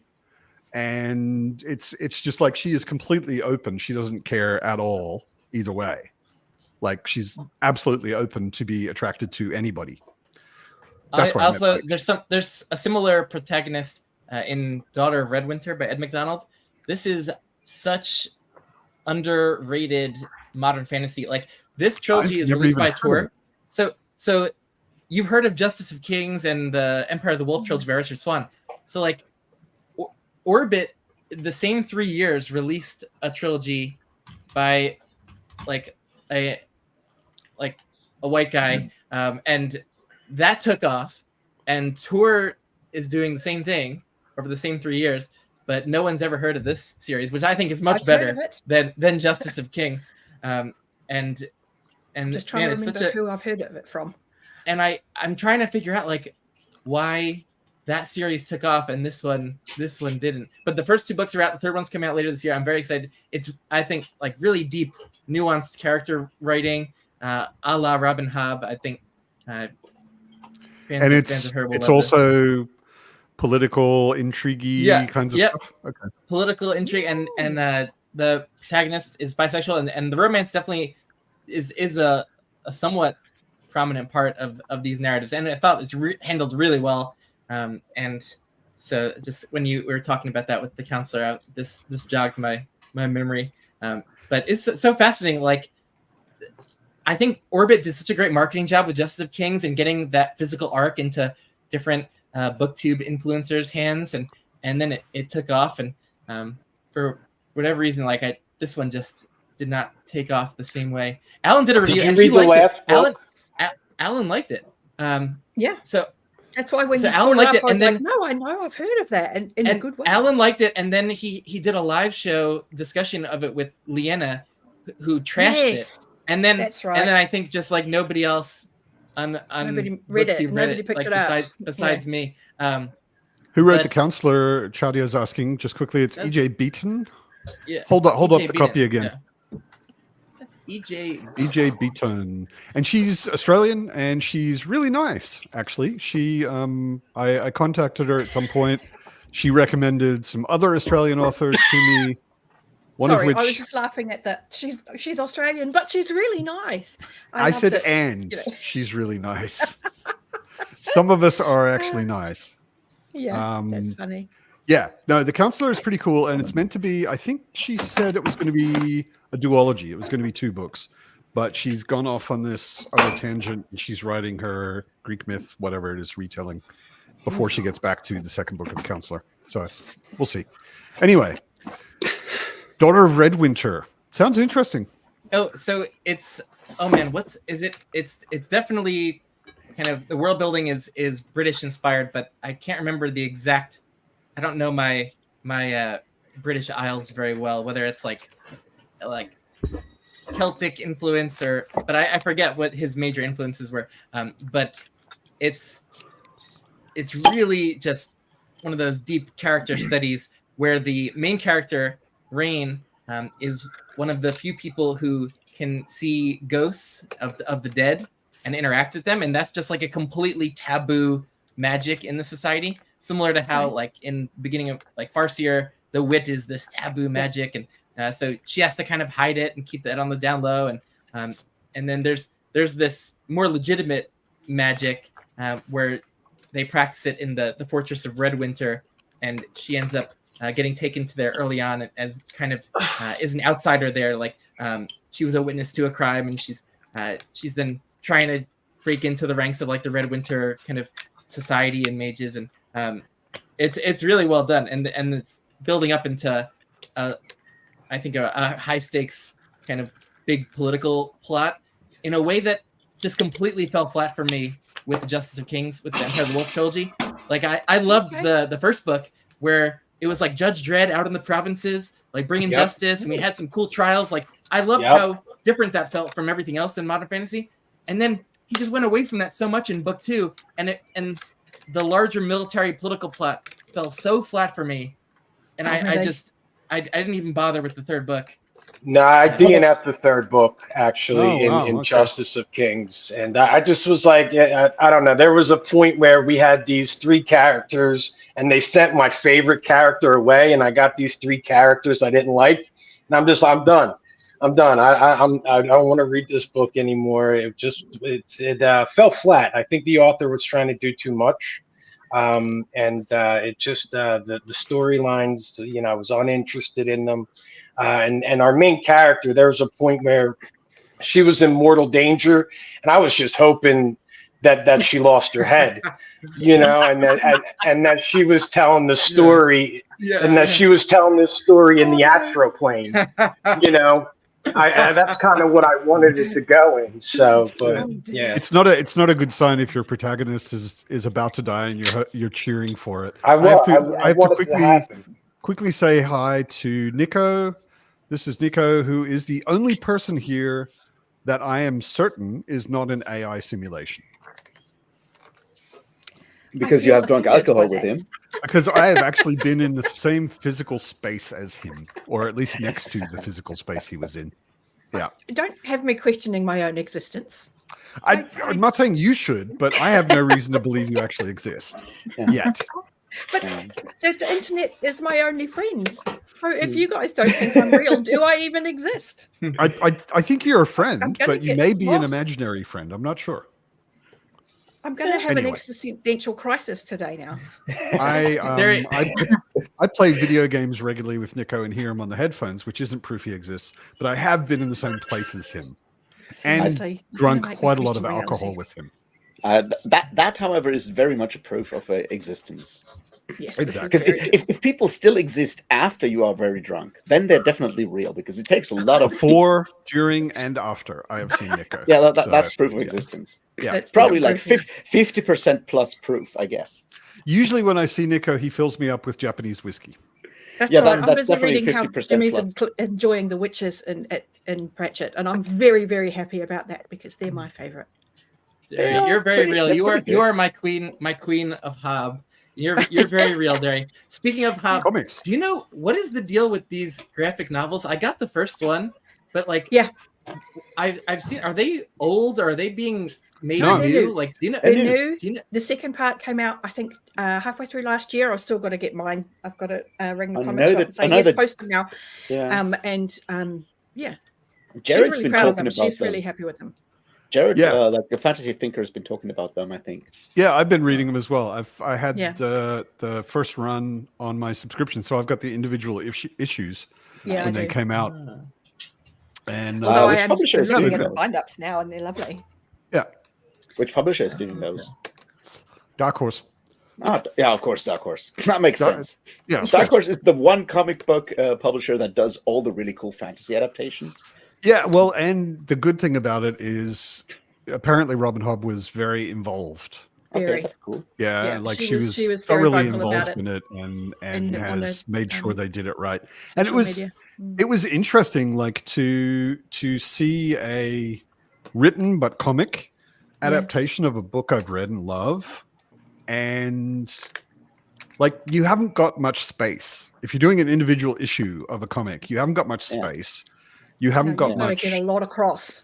Yeah, and you can't use a lot of text. Mm. You know, and there was a lot of stuff in there, like they translated the wit into kind of a visual thing so that you know it's happening. And they compressed a lot of the text, and of course the descriptions don't need to be in a comic because you've got the pictures that tell that story, and it was really well done. I mean, I was amazed that they sort of compressed the first quarter or half of a quarter of Assassin's Apprentice into the first issue. Like it just boom gives you all of like Fitz Yeah, is it gives there. you that opening. Yeah. Yeah, Are they it was planning really to do the well whole done. series? Do you know if they're planning to do the whole I think so. from the Elderlings? I'm sure it's. I don't know about the whole realm of the Elderlings, but I saw they, Farseer is definitely on the Definitely cards. Farseer, I think. And I I then, saw they guess- recently put the Fafner and the Gray Mauser comic that Mignola did together. I was thinking about picking that up when I saw it at my comic shop. Nice. Yeah. Mignola is What? the one person that I would actually trust with doing a Fafner and Grey Mouse thing, because he's got enough like sword and sorcery knowledge in his like sort of like general background, I think, which helps. I would buy anything he works on because even if the story sucks, which it wouldn't, his art is just so gorgeous. I just love Mignola's art. It's like anything he does, I'd buy it. Daniel Tadia, Abraham apparently adapted a Game of Thrones into a comic. Indeed I've he did. seen that around. I don't remember who did the art on it though. Interesting. Tadia asked us what we're reading at the moment. Yeah, Kadia was asking that. All right, what are we all reading? What at are the you moment? guys reading? I'm reading Boy's Life. I heard about it. I have to Still. choose. And I want relative fluff. It's a thick book, and I've been reading slowly. Boy, yeah. Oh, you can't wait till you see mine. Stone of Farewell, a little old school Tad. Nice. And then I'm also reading along with Darko. The Invisible Man. Yeah, by yeah. Bob Nice. Read that a long time ago. I was about Ken to start Liu. Soulless. It's a lot. And I've got to You have to read it very slowly. Sit- A lot Today? That, happens. Derry? I was What's that, about Barry? to start Soulless, but I've got a note in it, and when I opened it, it says, "Don't start until you tell Sal and Tori." So I'll put that back on the shelf and do something What else. is that? What is that? What is that? A paranormal fantasy romance stuff. Okay. Fluff. It's brain fluff, but apparently it's good brain fluff. So And you're I'm meant here to for tell good brain fluff. Tori? Yes, she's branching out. Tori wants to read paranormal romance? I love Tori paranormal romance. has just A lot of finished people love reading paranormal for romance, one of those but like, really contemporary romance books. She was not impressed, but yeah, she's exactly. attempting to Okay, interesting. try other things. I've been in like private chats with her where Yeah. she just like goes on a rant about how garbage romance is for half an hour. The thing is, most of them can be. They can be Yeah. utterly just trash, which is why it's awesome when people find good ones. Yeah. And you're like, oh, Yeah. this is a Yeah, good cool. one. It actually has a story. Cool. I'm currently reading a wonderful book called If God Meant to Interfere, American Literature and the Rise of the Christian Right, which has a lot of interesting essays on, among other things, the plot against America, Thomas Pynchon's The Crying of Lot 49, Blood Meridian by Cormac I was McCarthy. about to say, is that a reference to? It is a Blood Meridian. It's a Blood Meridian reference. Yes. So yeah, I'm reading a current. It's a collection of essays from 2016. So I'm reading somewhat contemporary literary criticism for I don't know, because I love to punish myself, I guess. Apparently, every time you mention any book you're reading, that would be punishment for me. But you seem to enjoy them. It's also got like a one essay on Dan Brown and the Da Vinci Code, which is kind of why I started reading it. And then I realized that I had read like all the other books that he's writing about as well. And I'm like, oh, this is going to be interesting because, I've read, The Crying of Lot 49, which I really love. And I've read Blood Meridian, which I think is a really good I read The book. Crying of Lot 49 a long time ago. Yeah. And that was certainly, as far as pinching goes, that was certainly a hell of a lot easier than Gravity's Rainbow. Yeah, it's also like after not it, not even a quarter. It's maybe like 10%. No, it's, or like it's pretty small. It's super short. What And is that, Ben? What is that? I just finished Cordelia's Honor. The first two Vorkosigan books by Lois McMaster Bujold, which I didn't realize were kind of a prequel duology from Cordelia Naismith's perspective. So I was like, whoa, we're not even getting a Vorkosigan perspective. It was a total surprise. Jerry, have you read this or heard of this? I think you would. I had to have heard of it, but yeah. I think you would go crazy for these two Cordelia books.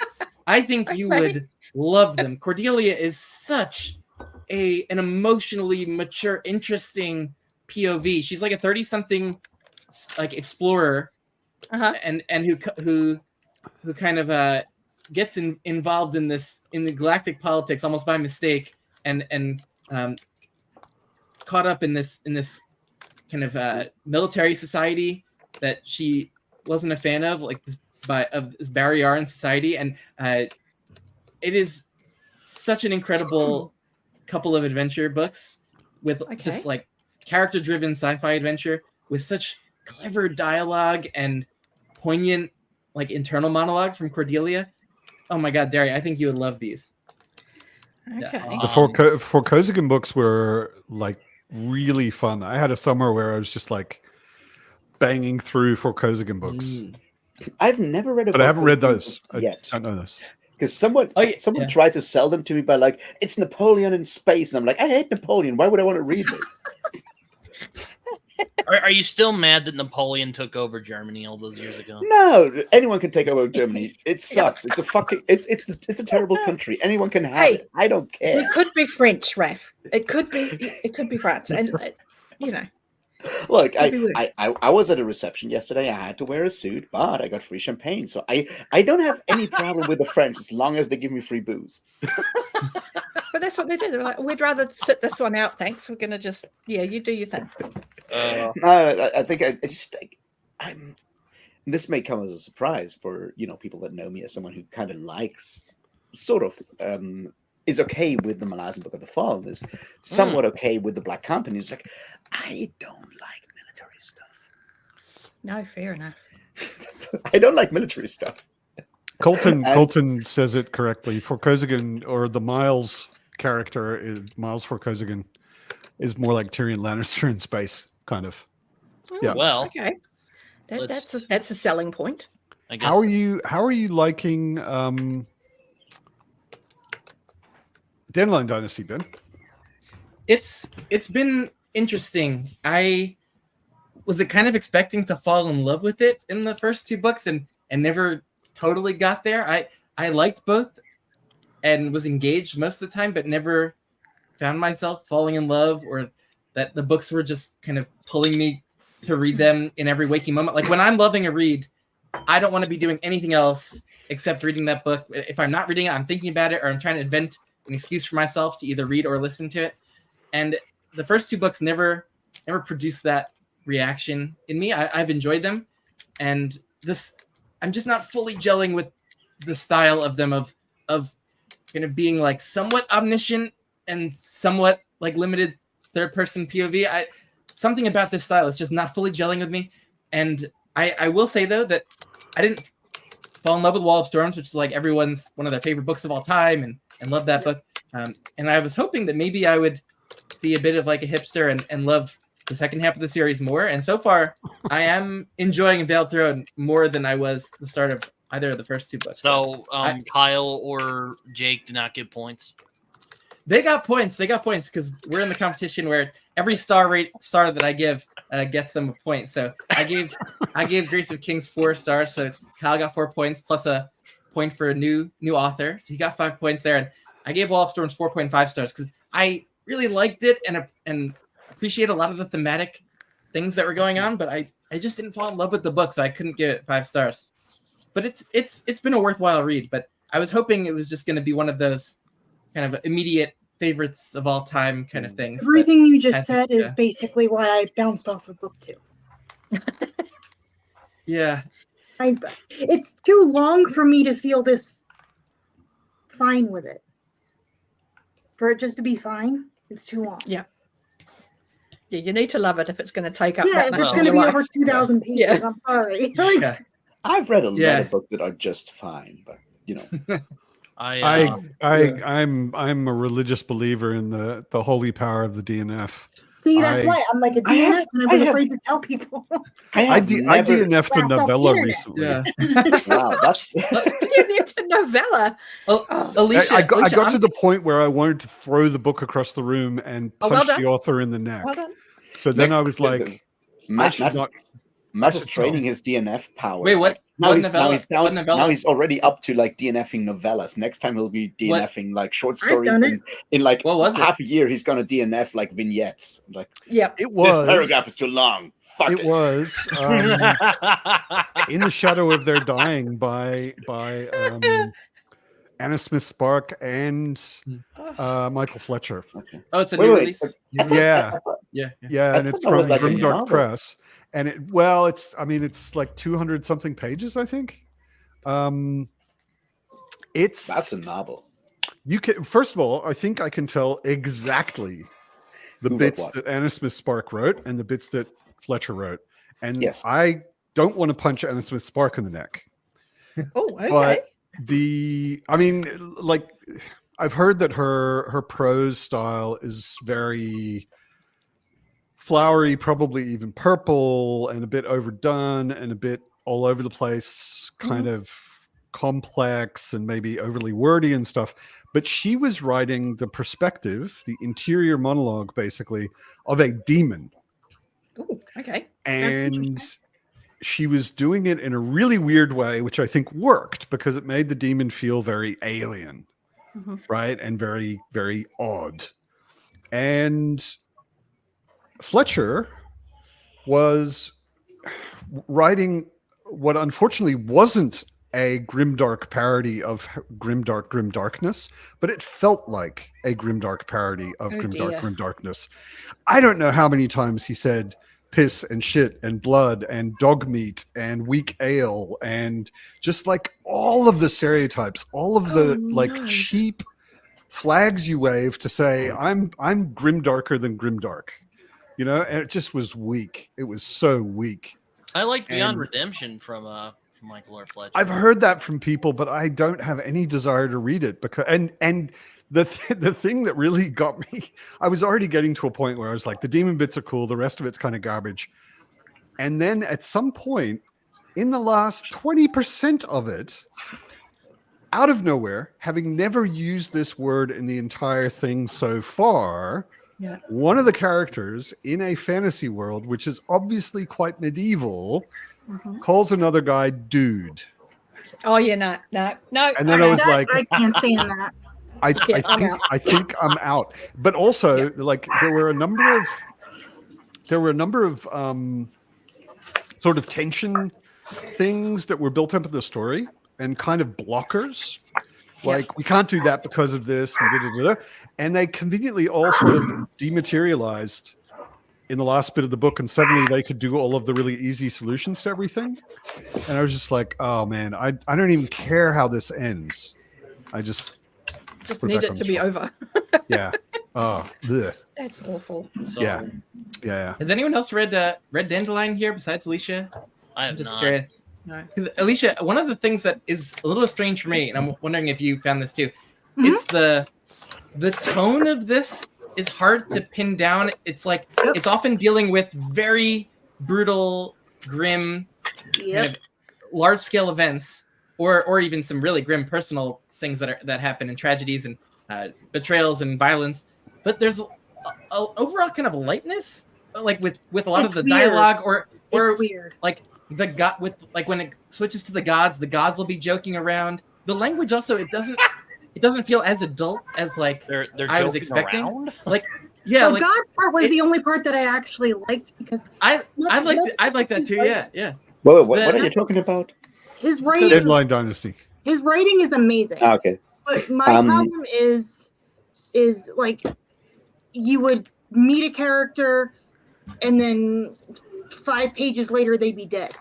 And then it's like, but it's very like you're looking in on this. You don't know anything about the characters because 5 pages later they die.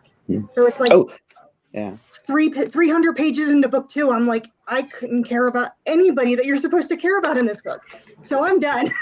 I want to say, like, on the Anna Smith's Spark thing, is like, I like my prose like I like my hard rock. Purple, deep purple. Nice. You're not allowed to make jokes like that, Ralph, because as far as I know, you don't have children. I don't have children, but I have a lot of Deep jokes Purple should be off records. limits. It was not necessarily a joke. I do actually actively love Deep Purple. I even had I interviewed their keyboarder twice by now, and he's a really nice guy. You're just too cool to be real, Raf. Maybe Raph is AI. Yeah, You all could be, as far as I'm I'm not going to have an concerned. existential crisis on my own. No. And until I meet any of you in the flesh, you're all AI simulations. No. Especially the people in the chat. I mean, they don't even have visual simulations. I know. So what we're going to do is I'll come to Berlin. We just record we do the Sunday pub, just streaming from a Späti around the corner. Yeah, no, I used to do in the when was that, mid 90s, late 90s.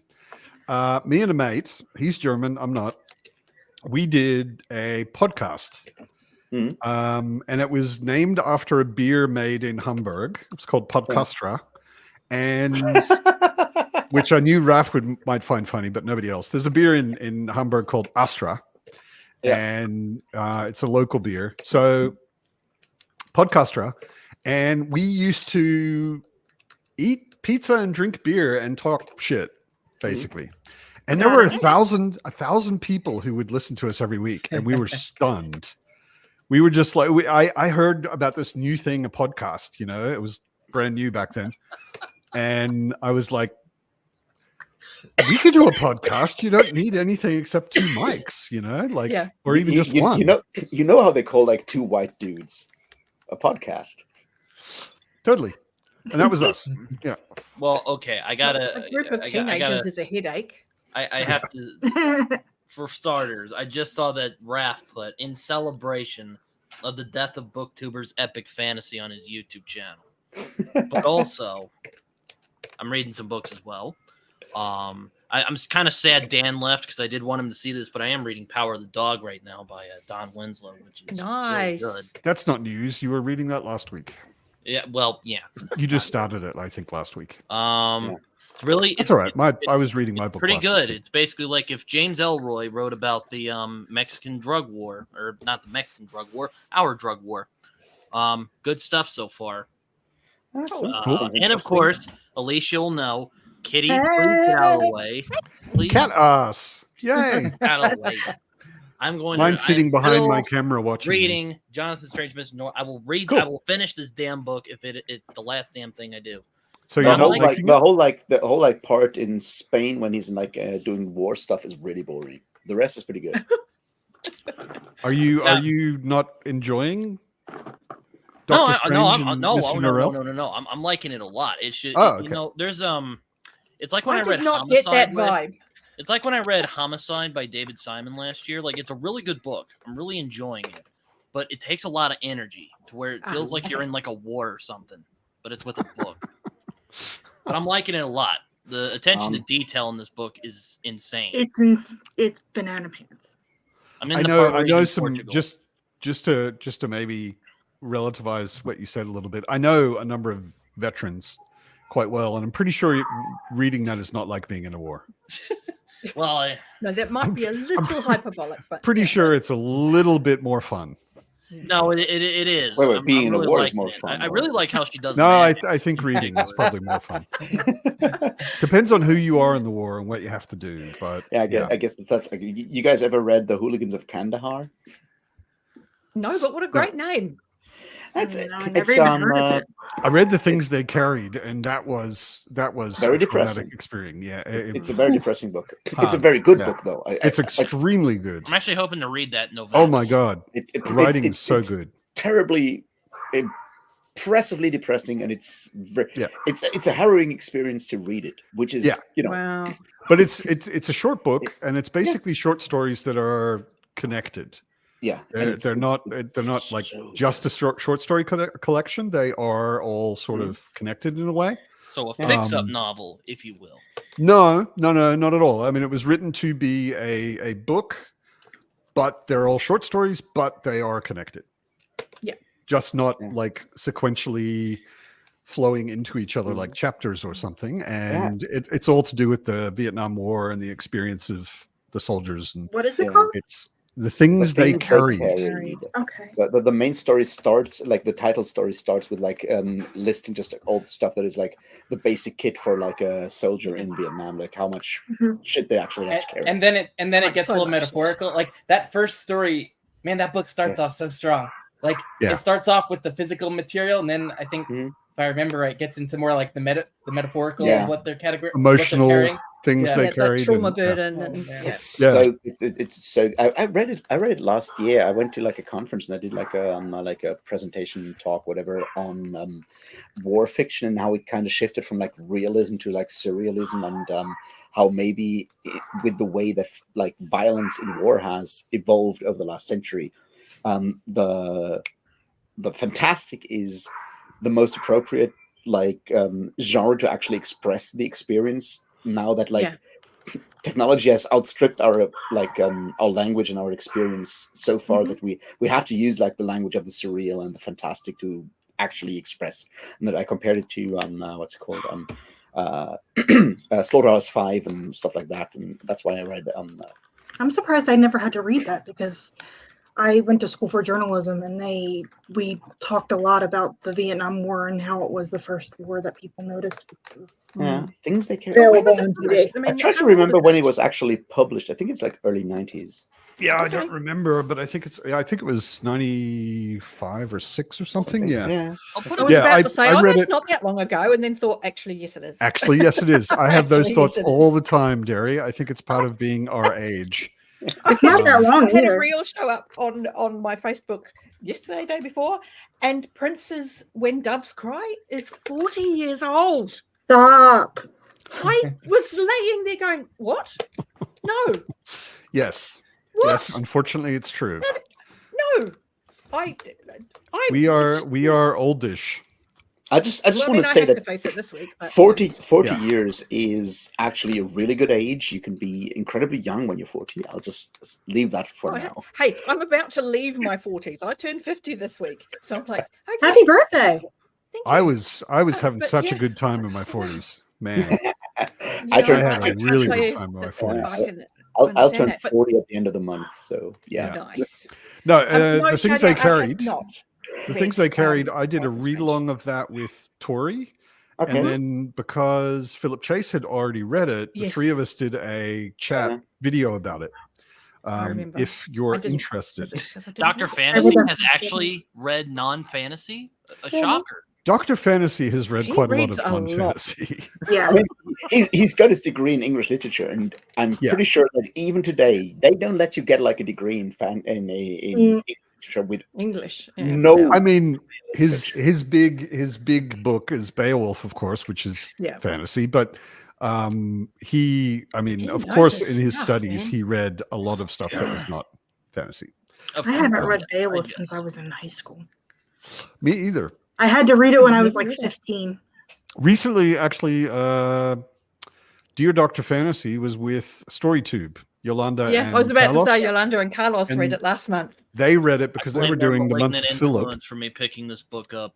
And they talked about, in that video, they talked about Beowulf quite a bit. Yeah. It was interesting.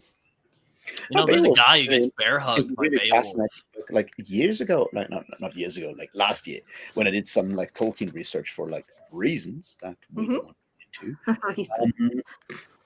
It's very interesting to see like the influence of Beowulf on Tolkien. There's a really good book by what's her name, Dimitra Femi. She's done like a lot of like Tolkien studies and Celtic influence in like children's fantasy books and so forth. She kind of maps Beowulf more on The Hobbit than actually on Lord of the Rings, and looks like the whole like works of Tolkien and how he evolves or like changes his like writings to create like, you know, what people famously call like a mythology for England. And Yes. what's a really interesting book.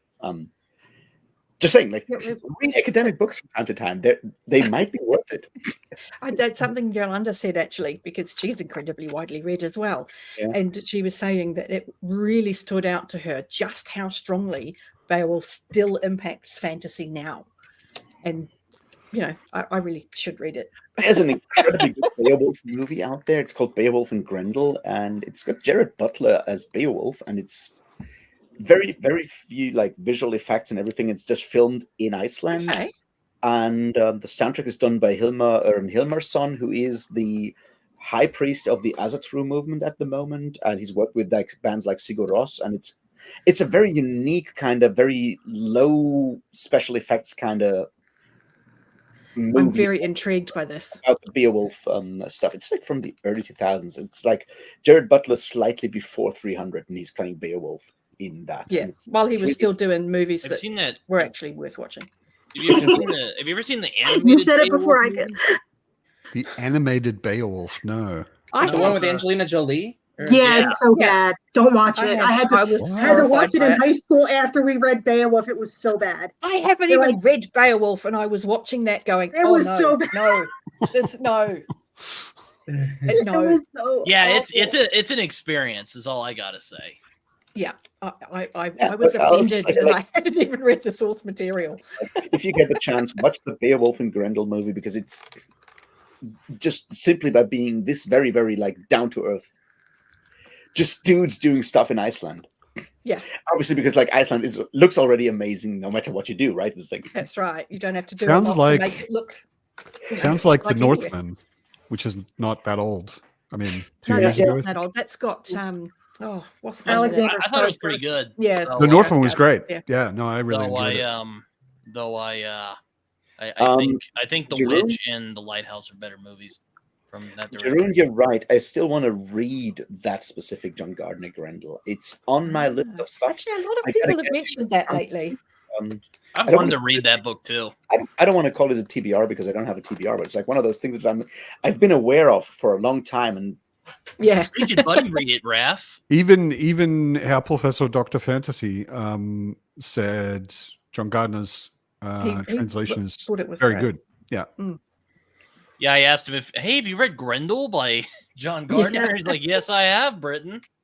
And I'm like, I couldn't be shocked at all. In the Yeah. Dear Dr. Fantasy with Yolanda and Carlos, he turned around and waved his arm and said, "These And are my all of the Grendels. Beowulf. These are my Beowulfs." Yeah, Like, it was he's got some beautiful translations. like half a there. meter of Beowulf, and he's got all these different editions. I just purchased the translations. new translation. I want to read the original one that I read in high school and also the newer translation and just see the I would difference. recommend the between- Seamus Heaney version because it's pretty. That's the one I read in high school. Yeah.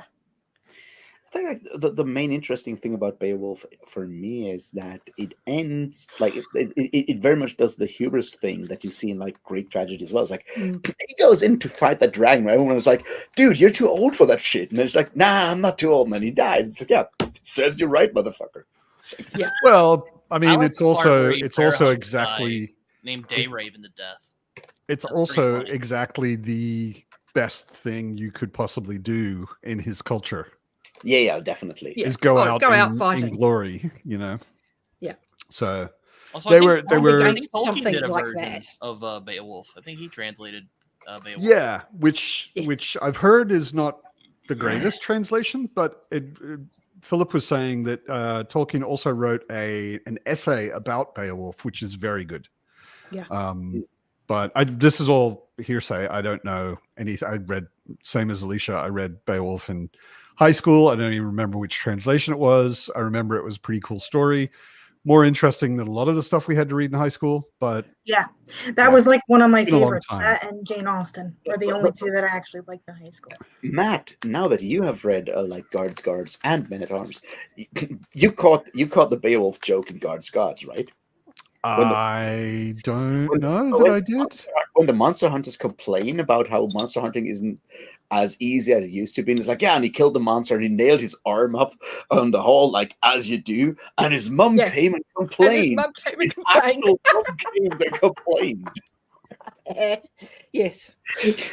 I didn't really need catch to that get off to the top of my head. No, Guards. I'm just. that's You really That's do, one of the- Britain. Seriously. I'm hoping to get to it this Guards year. was fantastic. That's so fast. and Men at Honestly, Arms. you can I just found Men at squeeze it in Arms there. better. Men at Arms is Yeah. I think Men at Arms is better, but I Yeah. do think that you need Guards I to love- really. Oh yeah, And it's no, not no. a struggle I mean, to read Guards.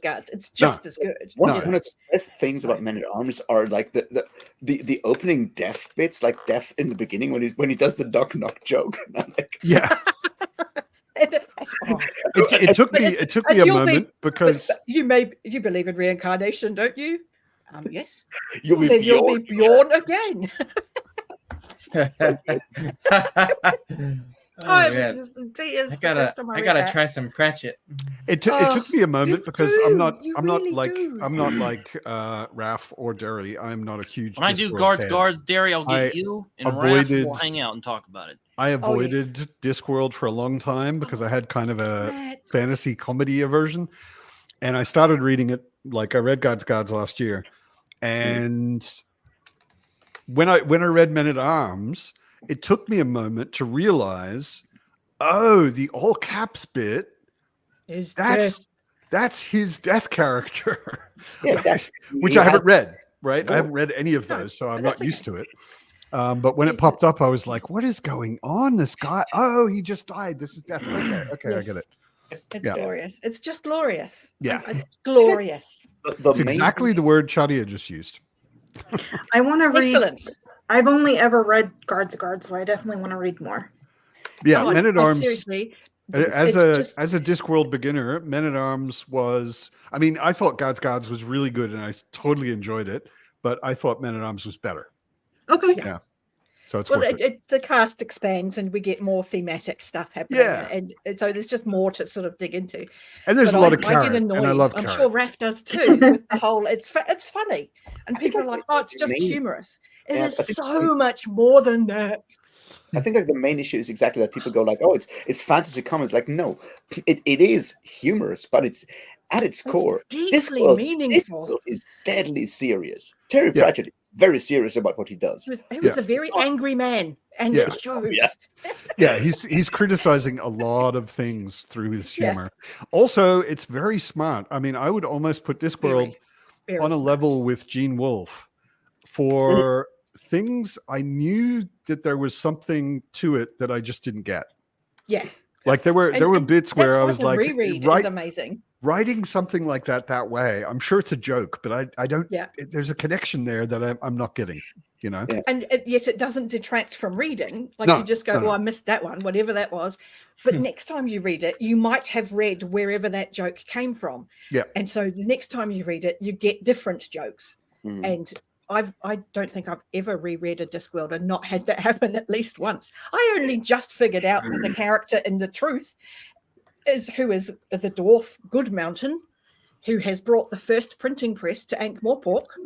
I've literally only just had my brain go, oh, that means Gutenberg. Oh my God, I felt like such an idiot. But I honestly, I was like, how many times have I read this? And I've only just clicked. He does a lot of that with Latin as well. Like I took Latin in high school, Yes. so like I know just enough Latin to not really get it. Yeah. And Oh, I mean, because high school is a long time ago, and I haven't been walking around speaking Latin since then. And there's all sorts of little bits of Latin where I'm like, oh, what is that? I'm sure this is funny. You might attract a wild Alan if you keep talking about Latin. When he does and like Pratchett. I mean, I'm in surprised he's not Guards. here already. in Guards when he has like the inscription over the watch headquarters, say Fabricati Yes. DM PVNC, and I'm like, and it took me years to understand that it's very broken Latin from Make My Day Punk. Yes. That's awesome. Yeah, but the thing is, there's a lot of Clint Eastwood nods in the PVNC. early watch books, and for the longest time, that's who Vimes looked like for me, because you get him squinting at people, and I was like, he's Clint Eastwood. He's based on Clint. He's Clint kind of a Eastwood. rundown alcoholic Clint Eastwood, yeah. Yeah, And he's but So- he's not very tall, is he? He's pretty short. No. He's like a short alcoholic rundown Clint Clint Eastwood. Eastwood. Yeah. I have no idea how tall Clint Eastwood actually is. He's he always looks tall. Like I've- he may I've not seen be him- tall, I've but seen he him carries in- himself like a tall. I've seen him in like political photos because he Yeah. was the Yeah. governor of Carmel Yes, County. he was. And he's pretty tall. Okay. He's pretty tall. I mean, he's not a giant, but he's taller than average. Yeah. You know, Yeah. I watch interviews with Tolkien. I freaking love that dude's voice. Oh my god, got a good voice. You guys ever read? I'm pretty sure you have, Matt. This wonderful thing, the essay that thing that Gene Wolfe wrote about, like him writing a letter to Tolkien and Tolkien answering him, and No, I haven't No. read that. I know that it exists. I haven't Yeah, read it. I've heard of it. itself. Yeah, I haven't read it. it's called the Best Introduction to the Mountains, which is like a reference to the Oh, actually, maybe I have read that. yeah. And it's just like so lovely that Gene Wolfe, as a teenager, wrote a letter to Tolkien, and Tolkien answered Gene Wolfe. And it's like, obviously, Tolkien died before Gene Wolfe became the writer that he became. It's like, He was Gene making Wolfe was- Pringles when Gene Wolfe was nobody, so to speak, when he, He's when making he wrote Pringles. Tolkien. he wasn't even making Pringles. He was a teenager, just like spending like his pocket money on like Tolkien books, Oh, on Lord of the damn Rings it. books in the 60s. There are worse things. he's got that cool mustache though. He's not Mr. Pringles. And I know he's not He Mr. didn't. Pringles, He didn't but he has a make great Pringles. mustache. He didn't invent Pringles. He has a good He mustache. did work there though. He designed part of the machine Yeah. that made the Yeah. first Pringles. Yeah, he was the Clint engineer. Eastwood is 6'4". He also just wrote like Oh, okay. a ton of So quite really, tall. really good books. Yeah, So yeah, Vimes isn't that tall. he's I gotta exactly. run. I gotta head off to a family dinner over here, but Alright. it was awesome chatting with everyone. Just so you know, in the future, and for everybody, because this has come up a couple of times, the pub is always an open invitation to anyone, whether you have a channel or not, whether you're on the Fireside Discord or not. The easiest way, however, to get here is if you're on the Fireside Discord. There is a Sunday pub thread in my channel on the Fireside Discord. I update it every Friday, Saturday, or Sunday morning with the links to watch, the links to join. But if you're like Ben and you hate the people on the Fireside Discord, I know. I feel so rejected. feel free Honestly. to write me directly and just ask for a link if you want to join on screen. Yeah. And I'm happy Have a to good rest of your day, Ben, and hopefully we can talk about more Thanks. sharp books in the future. enjoy Oh dinner. yeah. And we've got to See add everyone. Pratchett to the read list. See you, so- man.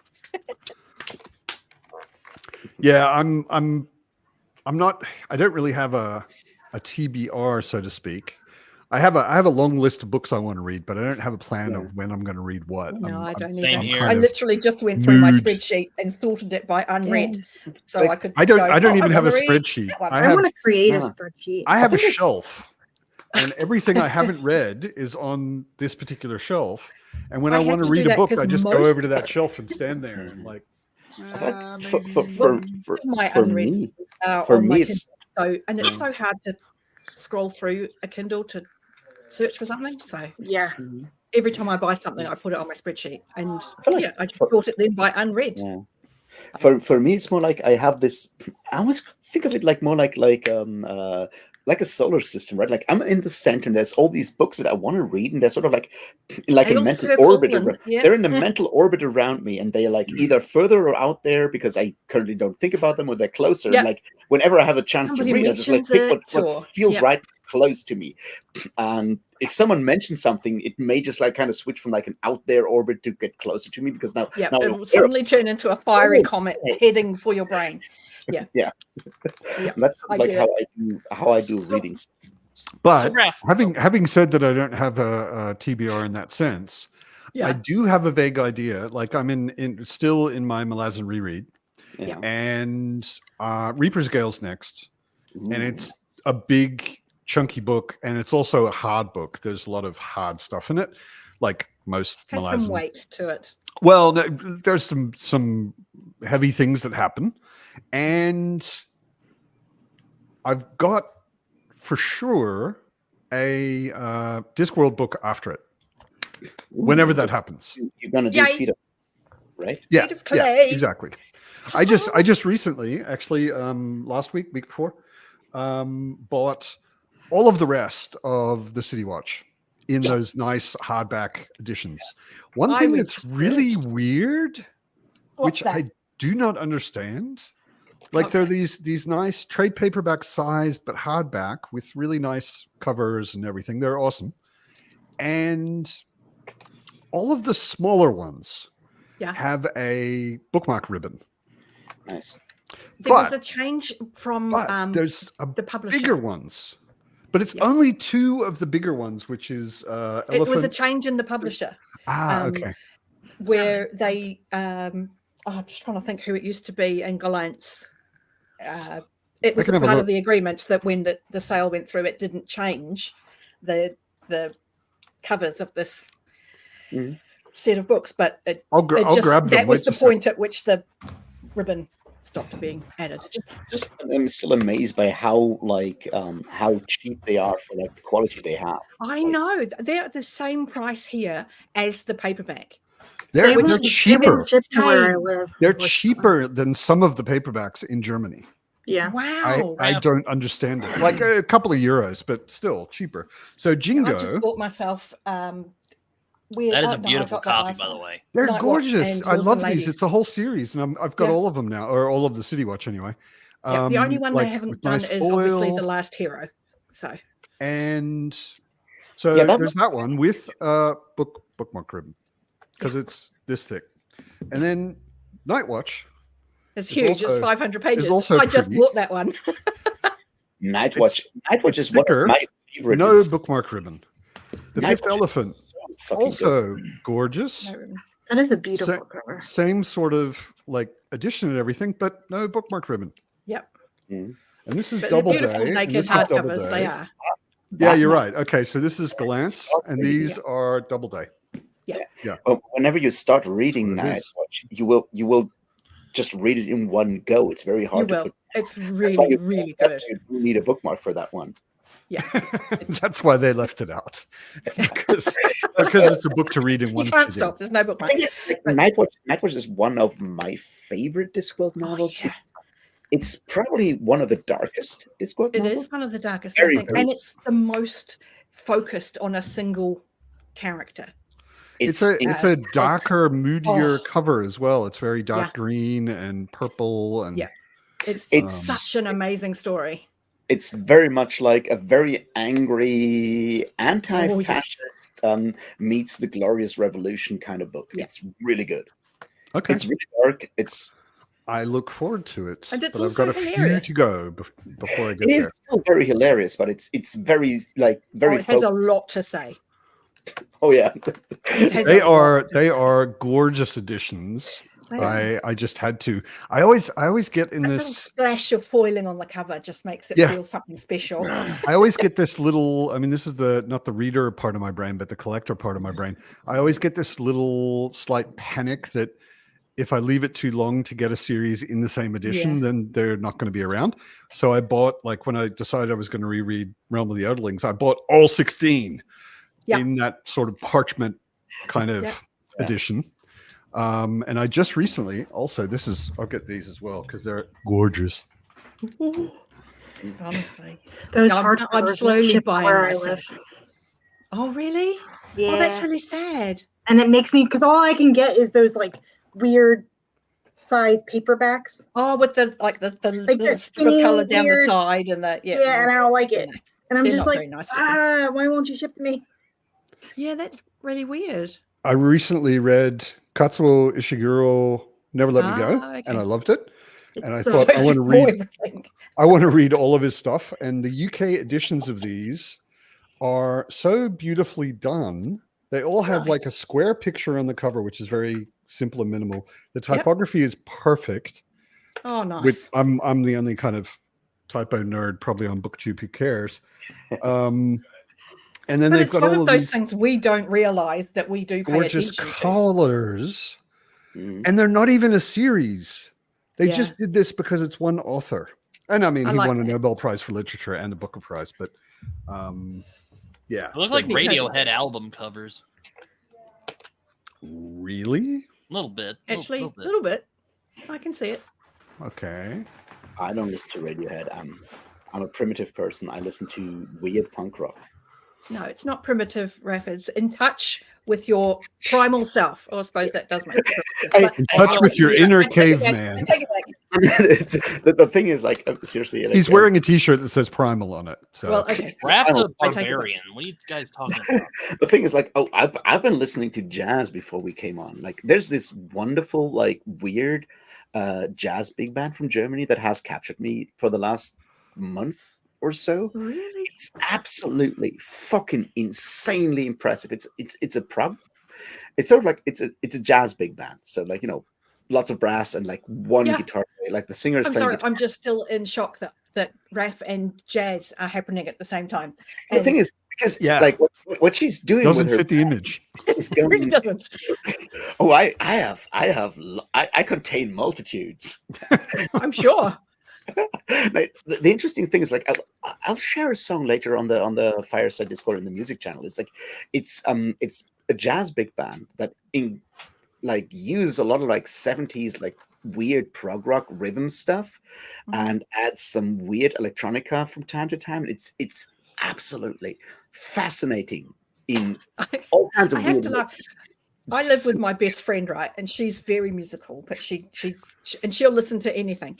And we were sat around the table the other day talking, and she has music on always. And there was some weird jazz happening. And she suddenly just mid-conversation goes, "Why can the French never do jazz?" I don't know.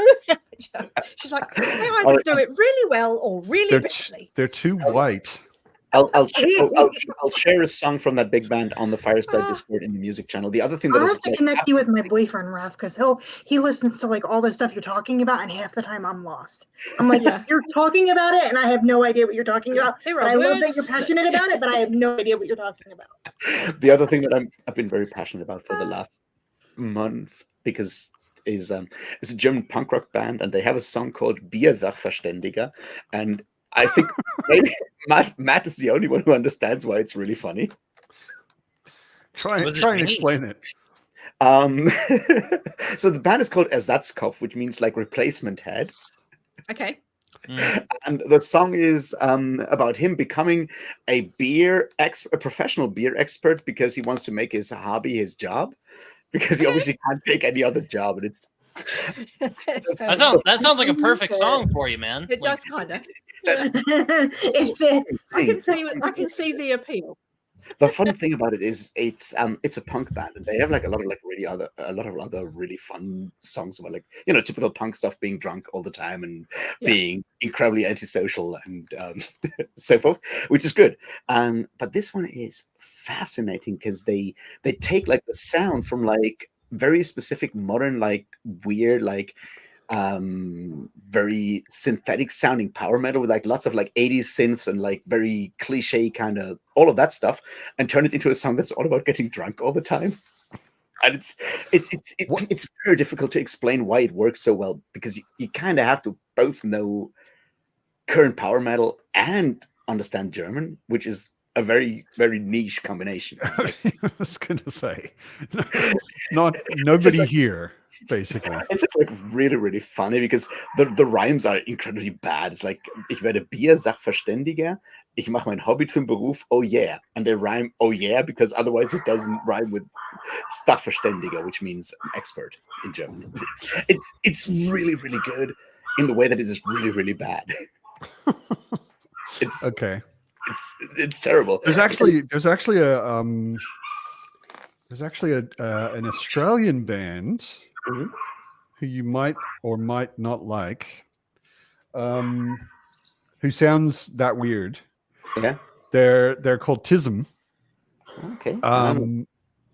which is also in itself just kind of funny because like Tism is like autism and Yeah. it's the ism ending of so many Yeah. words.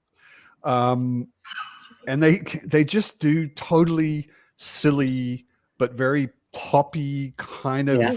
90s sounding songs, but with totally ridiculous lyrics. Like their biggest song in Australia, I think, was called Greg the Stop Sign. Okay. And it's it's basically Man, what people drugs you trying guys to take in warn Germany, Greg man? that he missed the stop sign. Right? Greg's dead. Okay. It's like Greg the stop sign. It's totally ridiculous. Raph, what drugs do they take in Germany? Same to you, man. Like, what the hell? This sounds really weird. That was Australian. That's a- Germany mostly. Tism's Australian. Well, we now that weed is basically legal, we take weed, we take alcohol. Depending on where you are in Germany, I guess a lot of ecstasy because we have like a techno culture. Yeah. I'll bet you love That's that. I would have put money on that. We Especially where I live. I mean, like Yeah. Berlin is the techno nightclub, wearing weird things and having sex with people on the dance floor capital of the world. Yeah. So I'm serious. There are clubs No where doubt. it's like openly well known that if that's the kind of thing you want, go there. You know, but you Oh, better be dressed weird enough, otherwise you won't get in. Yeah. I don't even own anything that I could put on that they would let me in wearing. Like- Matt and me will never wear kind. No, no. Tism, yeah. Gerona's Googling Tism song titles. Greg the Stop Sign. I'm trying to remember. They had another one that was I don't also like a lot of pretty big. yelly metal bands, you know. Like I don't like the like. Tism's not screamo- metal at all. I You want know, to or- say though that Jeroen is right. Primordial is an absolutely excellent band, and I just recently saw them 2-3 weeks ago at the Rock Hard Festival again, and they're so good. They're an Irish band. They make songs about Irish topics, about being very Irish and being very angry about being Irish. I was going to say, there's some I anger. think in I think those, the I'm guessing. only Why are people so Irish angry band I about really, being really Irish? know Oh. and like is Pogues. The And they Pogues are were good. also it's not so very, much angry very about angry. being Irish, but angry about the fact that for a long time they weren't allowed to be Irish. Yeah. Yeah, that's kind of the point. It's like Yeah. they like Primordial have like a wonderful, in the sense of like it's absolutely harrowing, a song called Coffin Ships, which is, well, it's about a coffin ships, which you may or may not know. Yeah. Yeah. Which As is the not exactly potato famine how made the them all leave called the Ireland for coffin the States, ships the land of and milk and origin. honey. And yeah, Not. Yeah. not so much. Yeah. Overcrowded ships. Yeah. Do you even have to wear clothes in German clubs? You would be surprised, Ida. Most of Germany is a hell of a lot more conservative than Berlin. Like to the point where most people I know in Germany who don't live in Berlin tell me that Berlin isn't in Germany. Yeah, it's so fundamentally different. Partially because there are so many immigrants here. Like Mhm. you can hear like 12 different languages walking down the block. But also because our clubs are the weirdest. So do not base your opinion of German clubs on Berlin clubs. I will Because- say this, that it's very rarely during like shows at clubs that I'm at that I'm wearing a shirt. It's not necessarily You take off your shirt, you're like, yeah. dude. That's If you've ever tried to survive like a 10-band heavy metal festival, Yeah, in a it's small too club. hot. Too hot. you know why you don't wear a shirt at that point. yeah. No, I haven't been to a lot of metal concerts, so I guess I It's wouldn't. not easy. I'll tell you this much as a woman, because you can't take the shit off. It's a celebration. It's a celebration of toxic masculinity and alcoholism, which kind Yep. of You say that. in weird I've ways. never felt safer than in a mosh pit. Mosh And I'm pits little. are I'm short. mosh pits are very safe at Yeah, having concerts because you because everyone's being very aware. falls down. You everyone else makes like a circle around them. You help the people up again. You Yeah. look after each other in a mosh pit. That's the point. Yeah. I lost my. It was my own fault. It was totally stupid to actually be wearing glasses and a watch in a mosh pit, but I lost my glasses and my watch in the Tism mosh pit. Not Tism, Rancid mosh pit. Yeah, at a festival. It was a great mosh, but yeah. After I didn't even realize when it happened. No, you wouldn't. And it was just all mud. It was an outdoor festival. It was just all mud. So yeah.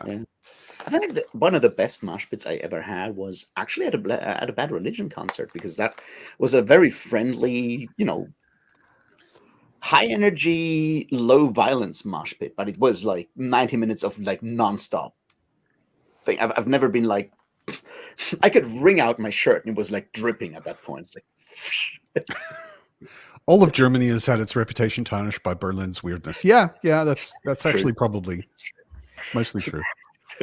And on that notice, I'm gonna go downstairs and get myself another beer.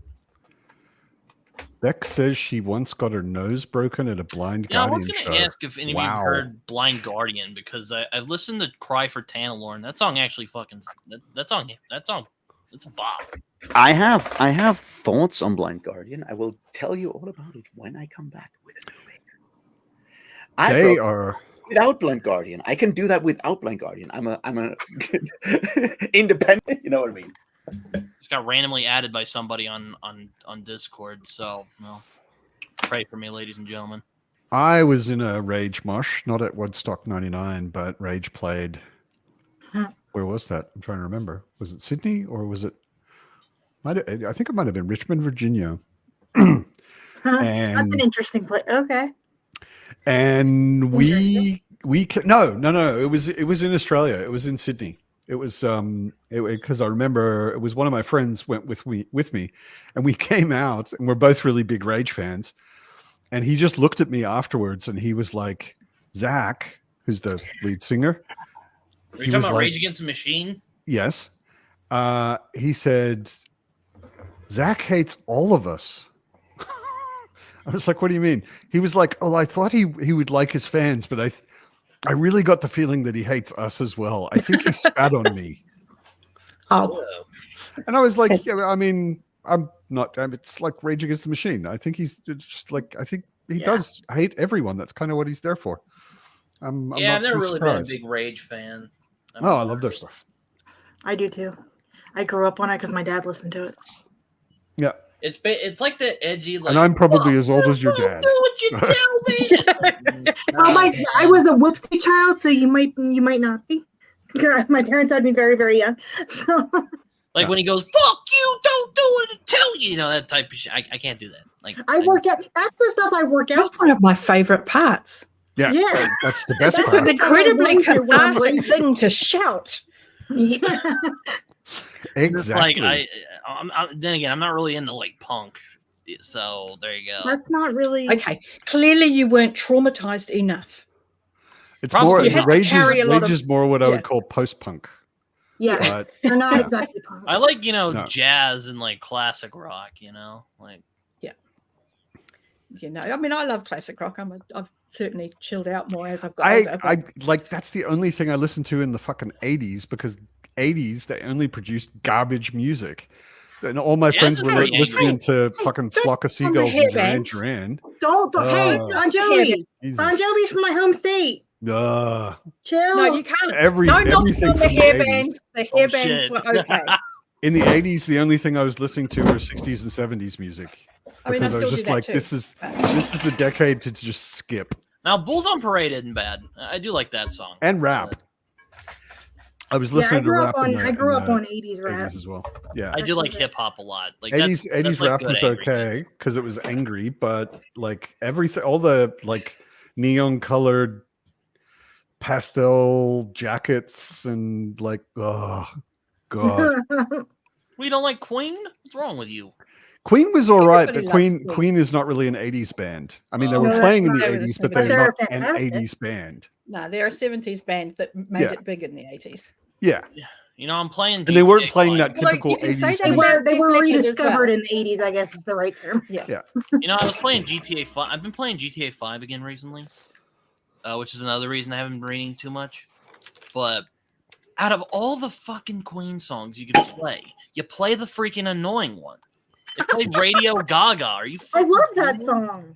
Oh well, I'm sorry, but I can't. Queen's. Do it. I want to say the 80s had a bunch of really, really good bands. Like Yeah.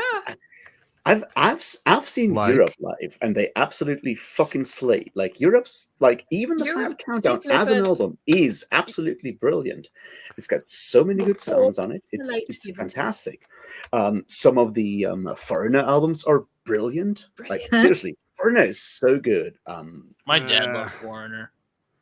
No, Foreigner. Some of like- those tracks are amazing. I grew up on Beastie Boys. Like I'm the oddest person in the Beasties. world. Yeah, but Beasties. have I you grew up seen a on- photo of I- them I grew up on the lately? Beastie Oh my God, I Boys, was so- horrified. Totally. Totally. Beasties are totally fine. No problem with that. That They're same old too that now. same one of them's dead. Right, That it's just same so sad. He passed away from lung outdoor outdoor festival where I lost my watch, my glasses, and the Yeah. Rancid mosh pit. Beasties came on at midnight, and the whole Nice. place went totally They are berserk. They're so They are awesome. Like, so good. They were always good live, though. They were Yeah. really good at just feeding that energy. And the one who died, I think, was a Buddhist, yes. Tibetan Buddhist like myself, and I've actually met his lama. Yeah. Really? He's not my lama, but I traveled a lot where the lamas live, and I met his That's lama. like fucking Peru, right? That's where llamas live. Not that kind of lama. One L. it Ida was grew up that mostly on alpaca. Danish music. Ida, the one of the guys from Gasoline, is a good friend of mine. How So do I know you- people that were this cool? 80s and 90s Danish he's band a Buddhist. is so sublime. I met him through Buddhism. You guys know DAD from Denmark? DAD. No. It's short for Disneyland After Dark, but apparently they got sued by Disney, so they couldn't use the term Disneyland, and they turned it into DAD. It's like Okay. an 80s and 90s sort of like slightly country-ish punk metal band. It's really good. Like Huh? Sing My Day Away is very much like a song that I subscribe to heavily. Also, The Rogue. You may hate country, but you should start listening to Towns Van Zandt. I'm just saying this. Towns Van Zandt is probably one of the best singer-songwriters in the fucking world. Until he died. Also, like a sad person because, you know, he's the kind of person that tried to commit suicide by jumping out of the sickness store window of a psychiatric ward. There are so many problems inside that sentence. Yeah. Yeah, that's a lot to unpack. Yeah. I like. Well, I guess this is '90s, but I like Pearl Jam and Nirvana. Like, Nevermind's the greatest. Oh yeah. No, but like Never been on the grunge Nirvana bands. was the thing that made me start actually paying attention to MTV again. And it was Huh? it was one of those like historical moments. I remember I was at Unplugged? home and a friend of mine called me the first I time did like it started, the MTV Time. played Smells Like Teen Spirit. A friend of mine called me and he was like, turn on MTV now. And I was like, MTV's garbage. He's like, no, turn it on now. Just do it. Right now. You need to see the song that's on right now. And both of us were on the phone and we're like, what the fuck is this? Because it was just so different from anything that you heard on any kind of mainstream Oh yeah, it was music outlet. It certainly at the time. changed. But when they did that unplugged, I mean, Kurt was kind of a it hipster, sparked but such a he thing. made some great songs. Everyone Oh, did it. I just want to add for Ida, like the most important Danish music group ever is obviously Merciful Fate, but Gasoline, I'd never heard of them before I met Franz Becker-Lee, who was one of them, and Tommy Boggs. They're apparently kind of like a Danish friend of mine said they're kind of like AC/DC probably is in Australia.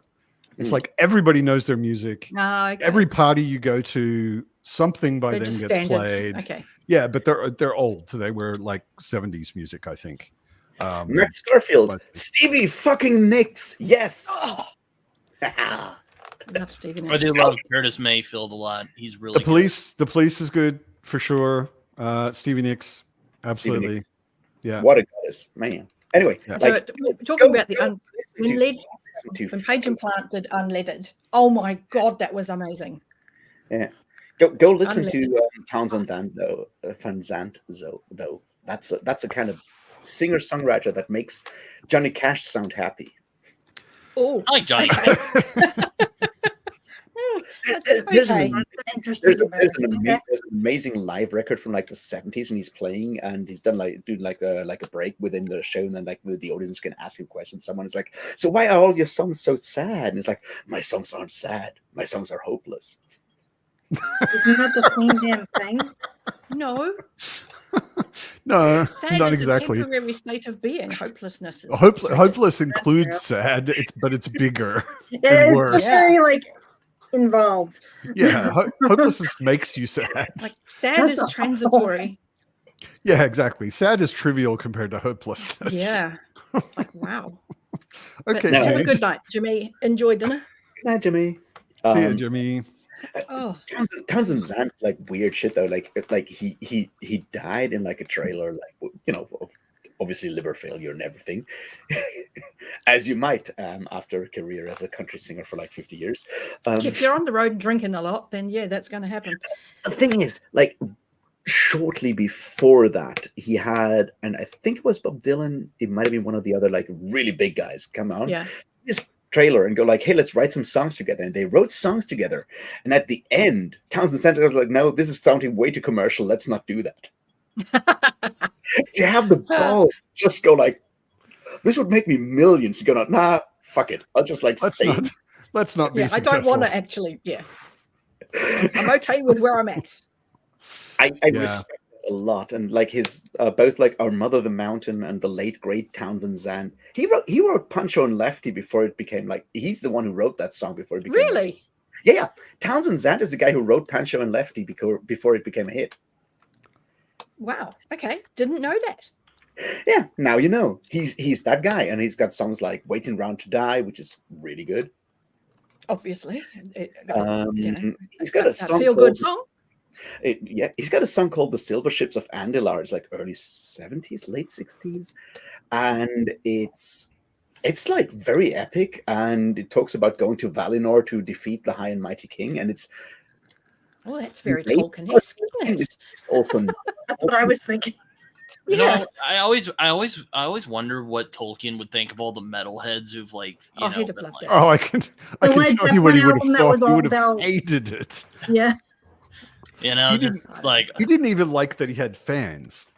No, he did find that very what, strange. what did Tolkien like? Come on, what? He what thought languages. his. I mean, he was Languages. an Oxford professor. I mean, he think didn't of all the have very metalheads wild and hippies taste. who've like been inspired by his music, or not his Yeah. music. What the hell am I talking about? His book. Music that's been inspired by his writing. Yeah. Yeah, none of yeah. which Yeah. I'm assuming is ever actually taken from the poetry and music and songs that are in his books because they were rubbish.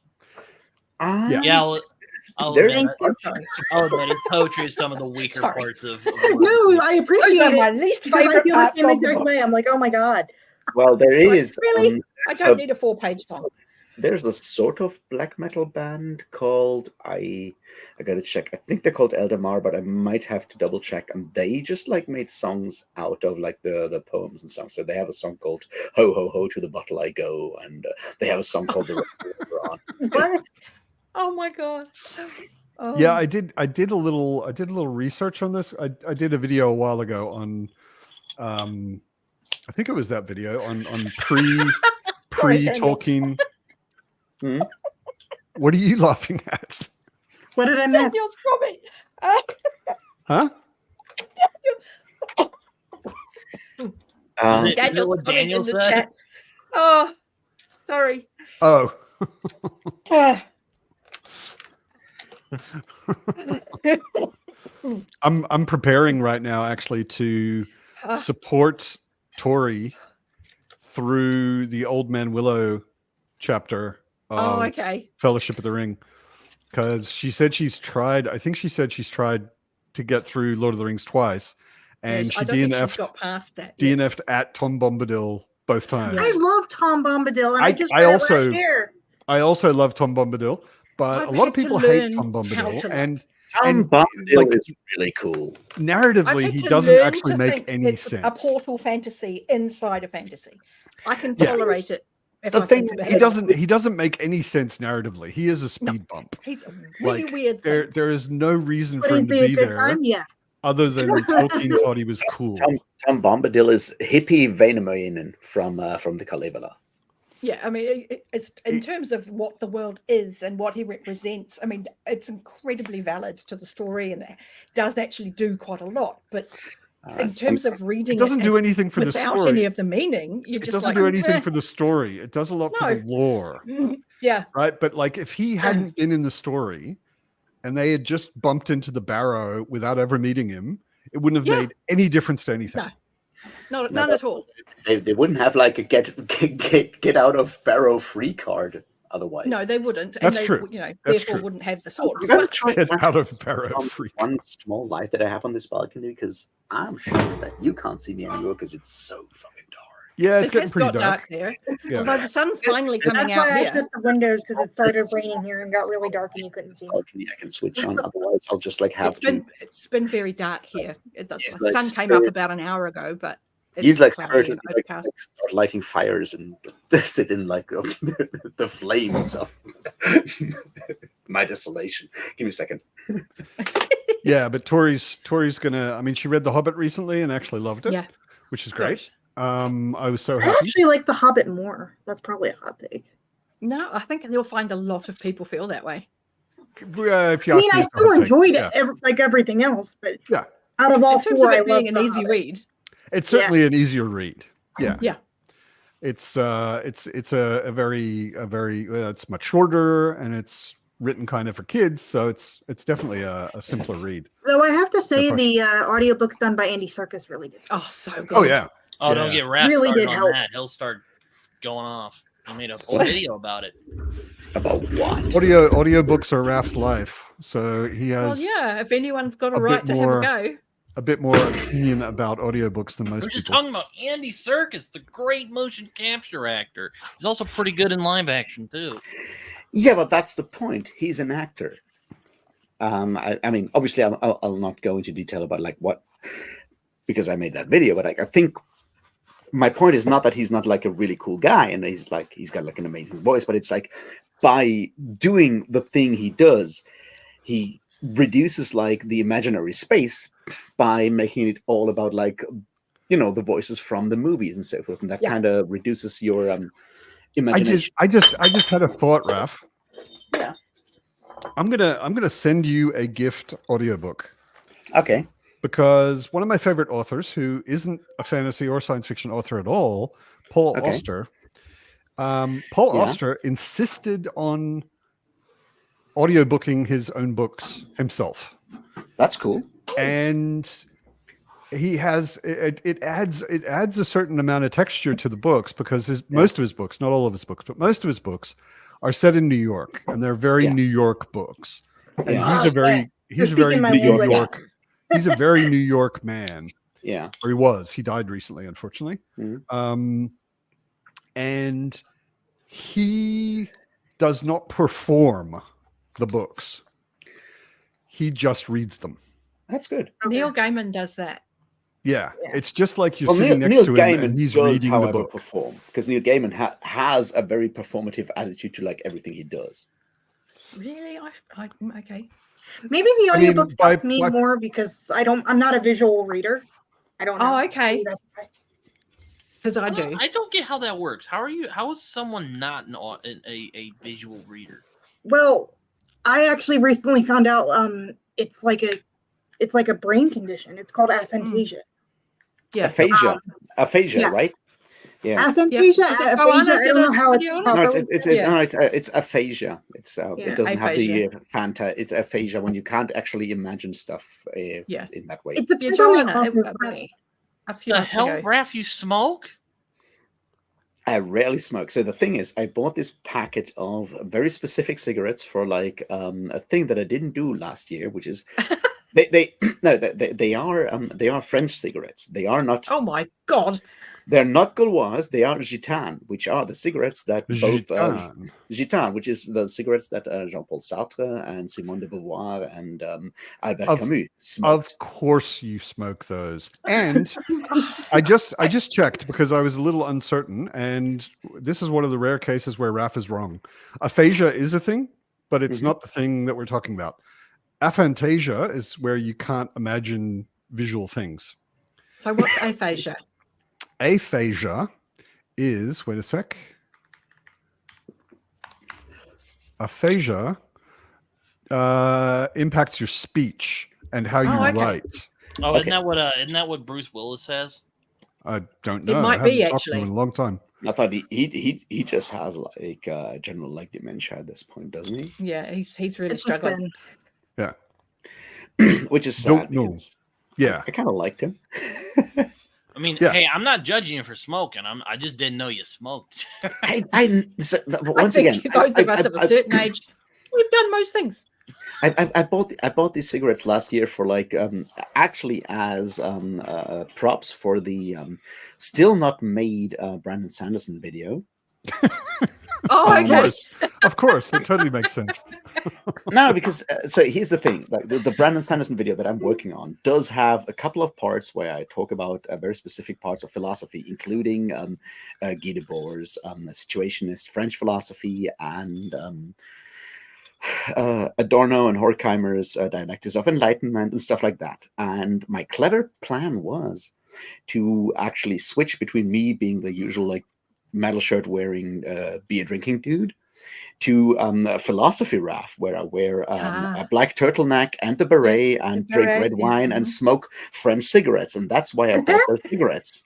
Of course. And go to like poetry nights. Oh, how fantastic. And the problem is that I did that last year, and then I recently, like 2 days ago, found the packet of cigarettes, and it's open, and they're like getting really dry. So I was going to say they'll be getting stale. they're Yeah. getting very stale. So I'm gonna finish them because I normally don't smoke, but I feel because I'm also like It's a waste of incredibly money broke. otherwise. Yeah, I'm very broke and poor, so I'm like I'm gonna finish those fucking cigarettes, whether it's gonna kill me or not, because I paid for Yeah, them. I paid money for this, so I'm not wasting it.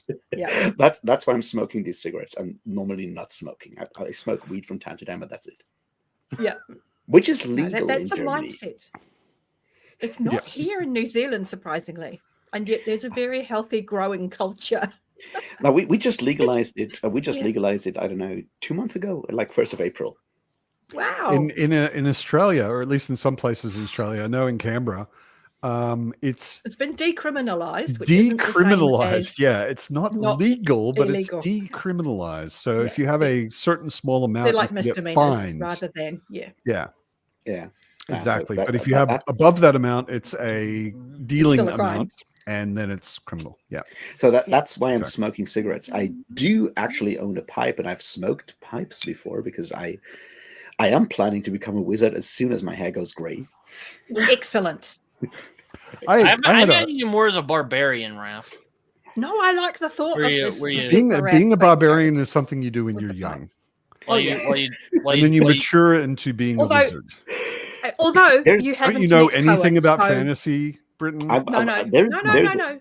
You have to meet Cohen, the barbarian, Hmm. who exists in Discworld Ah, okay. and makes It's everything old. you just said a lie. There's a barbarian in Discworld?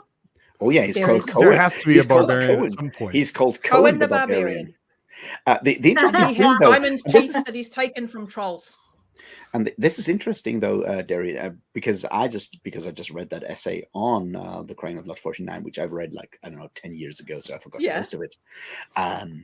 In the Crying of Lot 49, there's a character who's a philatelist, like a stamp collector Stamp, yeah. expert thing, and his name is Genghis Cohen. And since that book was published in 1966, and I'm pretty sure that Terry Pratchett read. Oh yes, yes. I'm pretty sure that Pratchett read his. I Thomas love Pynchon. it. Oh, this is the thing with Pratchett. There are layers of jokes in the jokes. Oh, that's awesome. I love the it. joke within the joke. It's like Inception. Yeah. It's like the inception of jokes. It truly is. And the layering just, I don't Seriously. know how many times I have read about Cohen the Barbarian, and I've just had another layer added. I love it. I'm assuming it's playing a takeoff of Conan. Okay. I think Who so. else? Yeah. Yeah, that moment in God's Guards when you have the goat at the execution thing, at the coronation thing, sitting looking at it, it's like, and it thinks to itself, in lucky. goat, what a lucky goat I am. This will be something to look forward to tell the kids about. Tell the kids. And it took me forever to realize that kids mean both children and obviously young goats, and it's like. It's just such clever use of words. It's You so fucking brilliant. bastard. Such clear. I mean, I've said, and Alan agrees with me, is I count Pratchett as our generation's Shakespeare, because he uses words as tools. Like he actually creates things with words.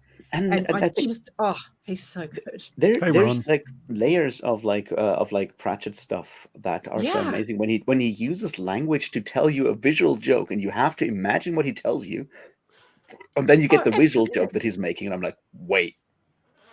Yeah, it's like astonishing what he can achieve.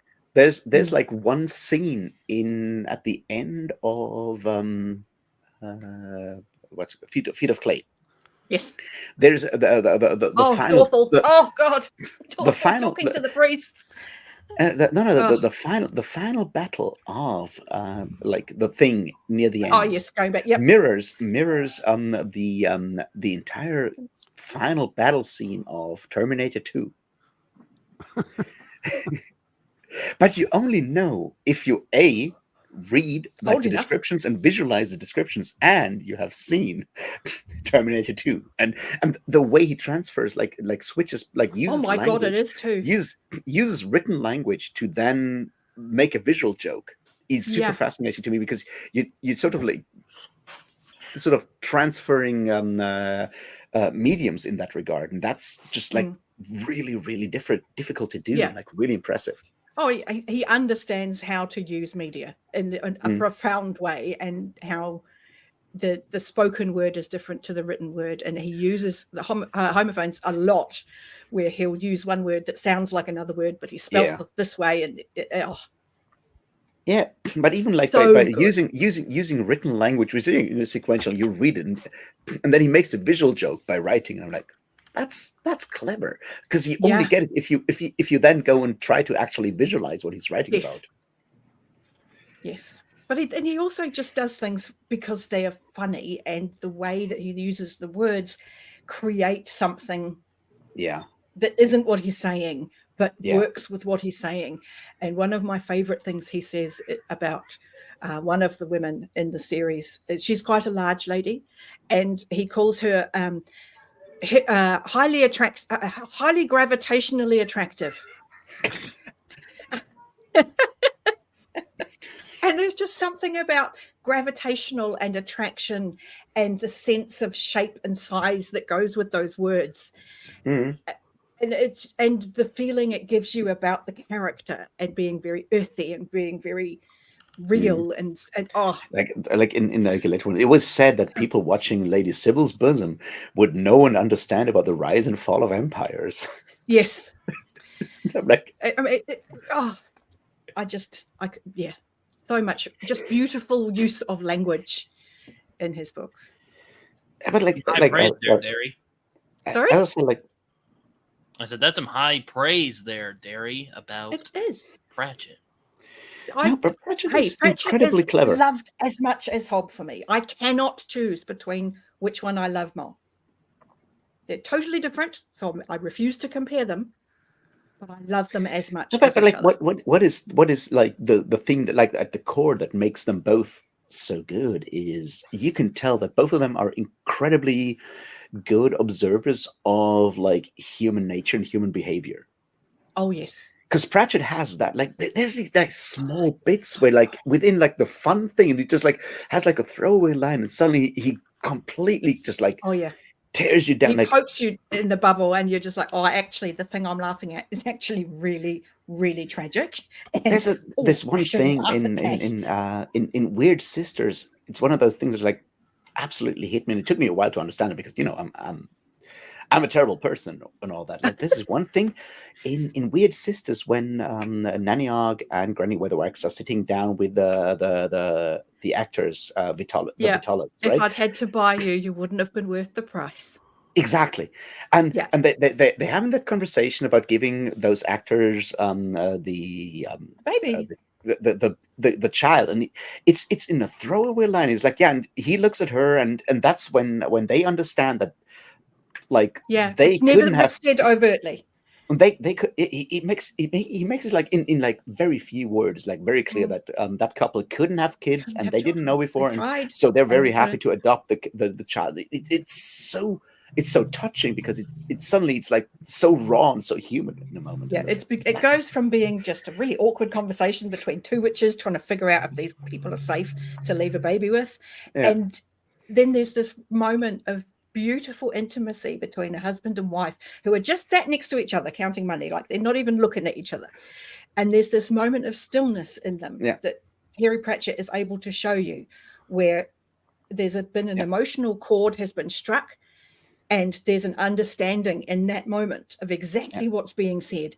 And how he manages to do that, I don't know, but it is so beautifully clear on the page that that is the situation, that these two people, it's a sadness that they've carried, and they would actually love to have a baby to raise. Oh, just incredible moving. And that's sort of like where like Pratchett and Hobb kind of come together, is that moment of like understanding like human weakness and understanding human nature. That yearning for togetherness and closeness.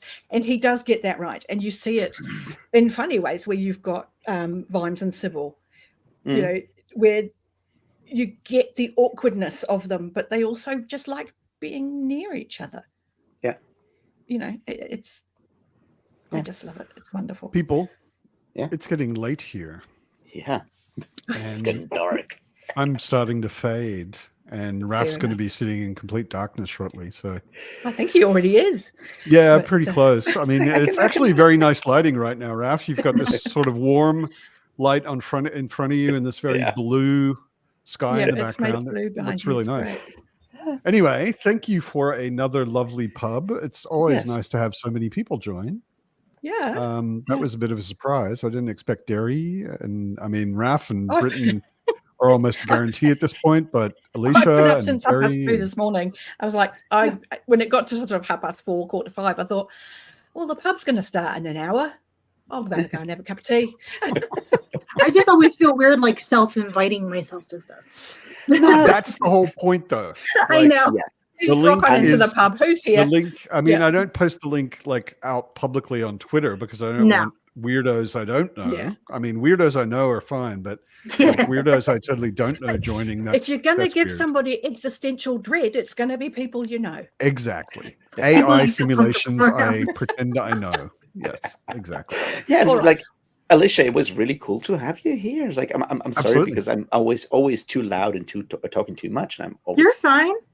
Should I? Nice to meet you, Alicia. Should I get like a horn or something that I can like going up tomorrow? Like interrupt Raf with and like. I don't have any trouble talking to Raf. I'll just talk over him until he stops. Yeah. I'm used to it. I come he from doesn't. a loud That's Italian the thing. family. He doesn't. Well, I'm from a very large, very loud Italian family. I'm used to it. The podcast I did with Alicia will be going up tomorrow. So the next time Derry and me will have like a collab, it's gonna be us like talking at each other without listening to each other for like hours. Much. Exactly. Like, both of you talking simultaneously about the same things with as much love. And absolutely. And we're gonna split it on like one track for the left speaker and one track to the right speaker. So you have to watch it twice. One where you listen to one of us, and one where you listen to the other. And that's how we create views and Performative art. Exactly. Performative That is art. engagement. All right, everybody. See you next Sunday. Have a lovely week. Enjoy your reading and everything good else you're night. doing. Bye, everybody. Had a good evening, morning, whatever.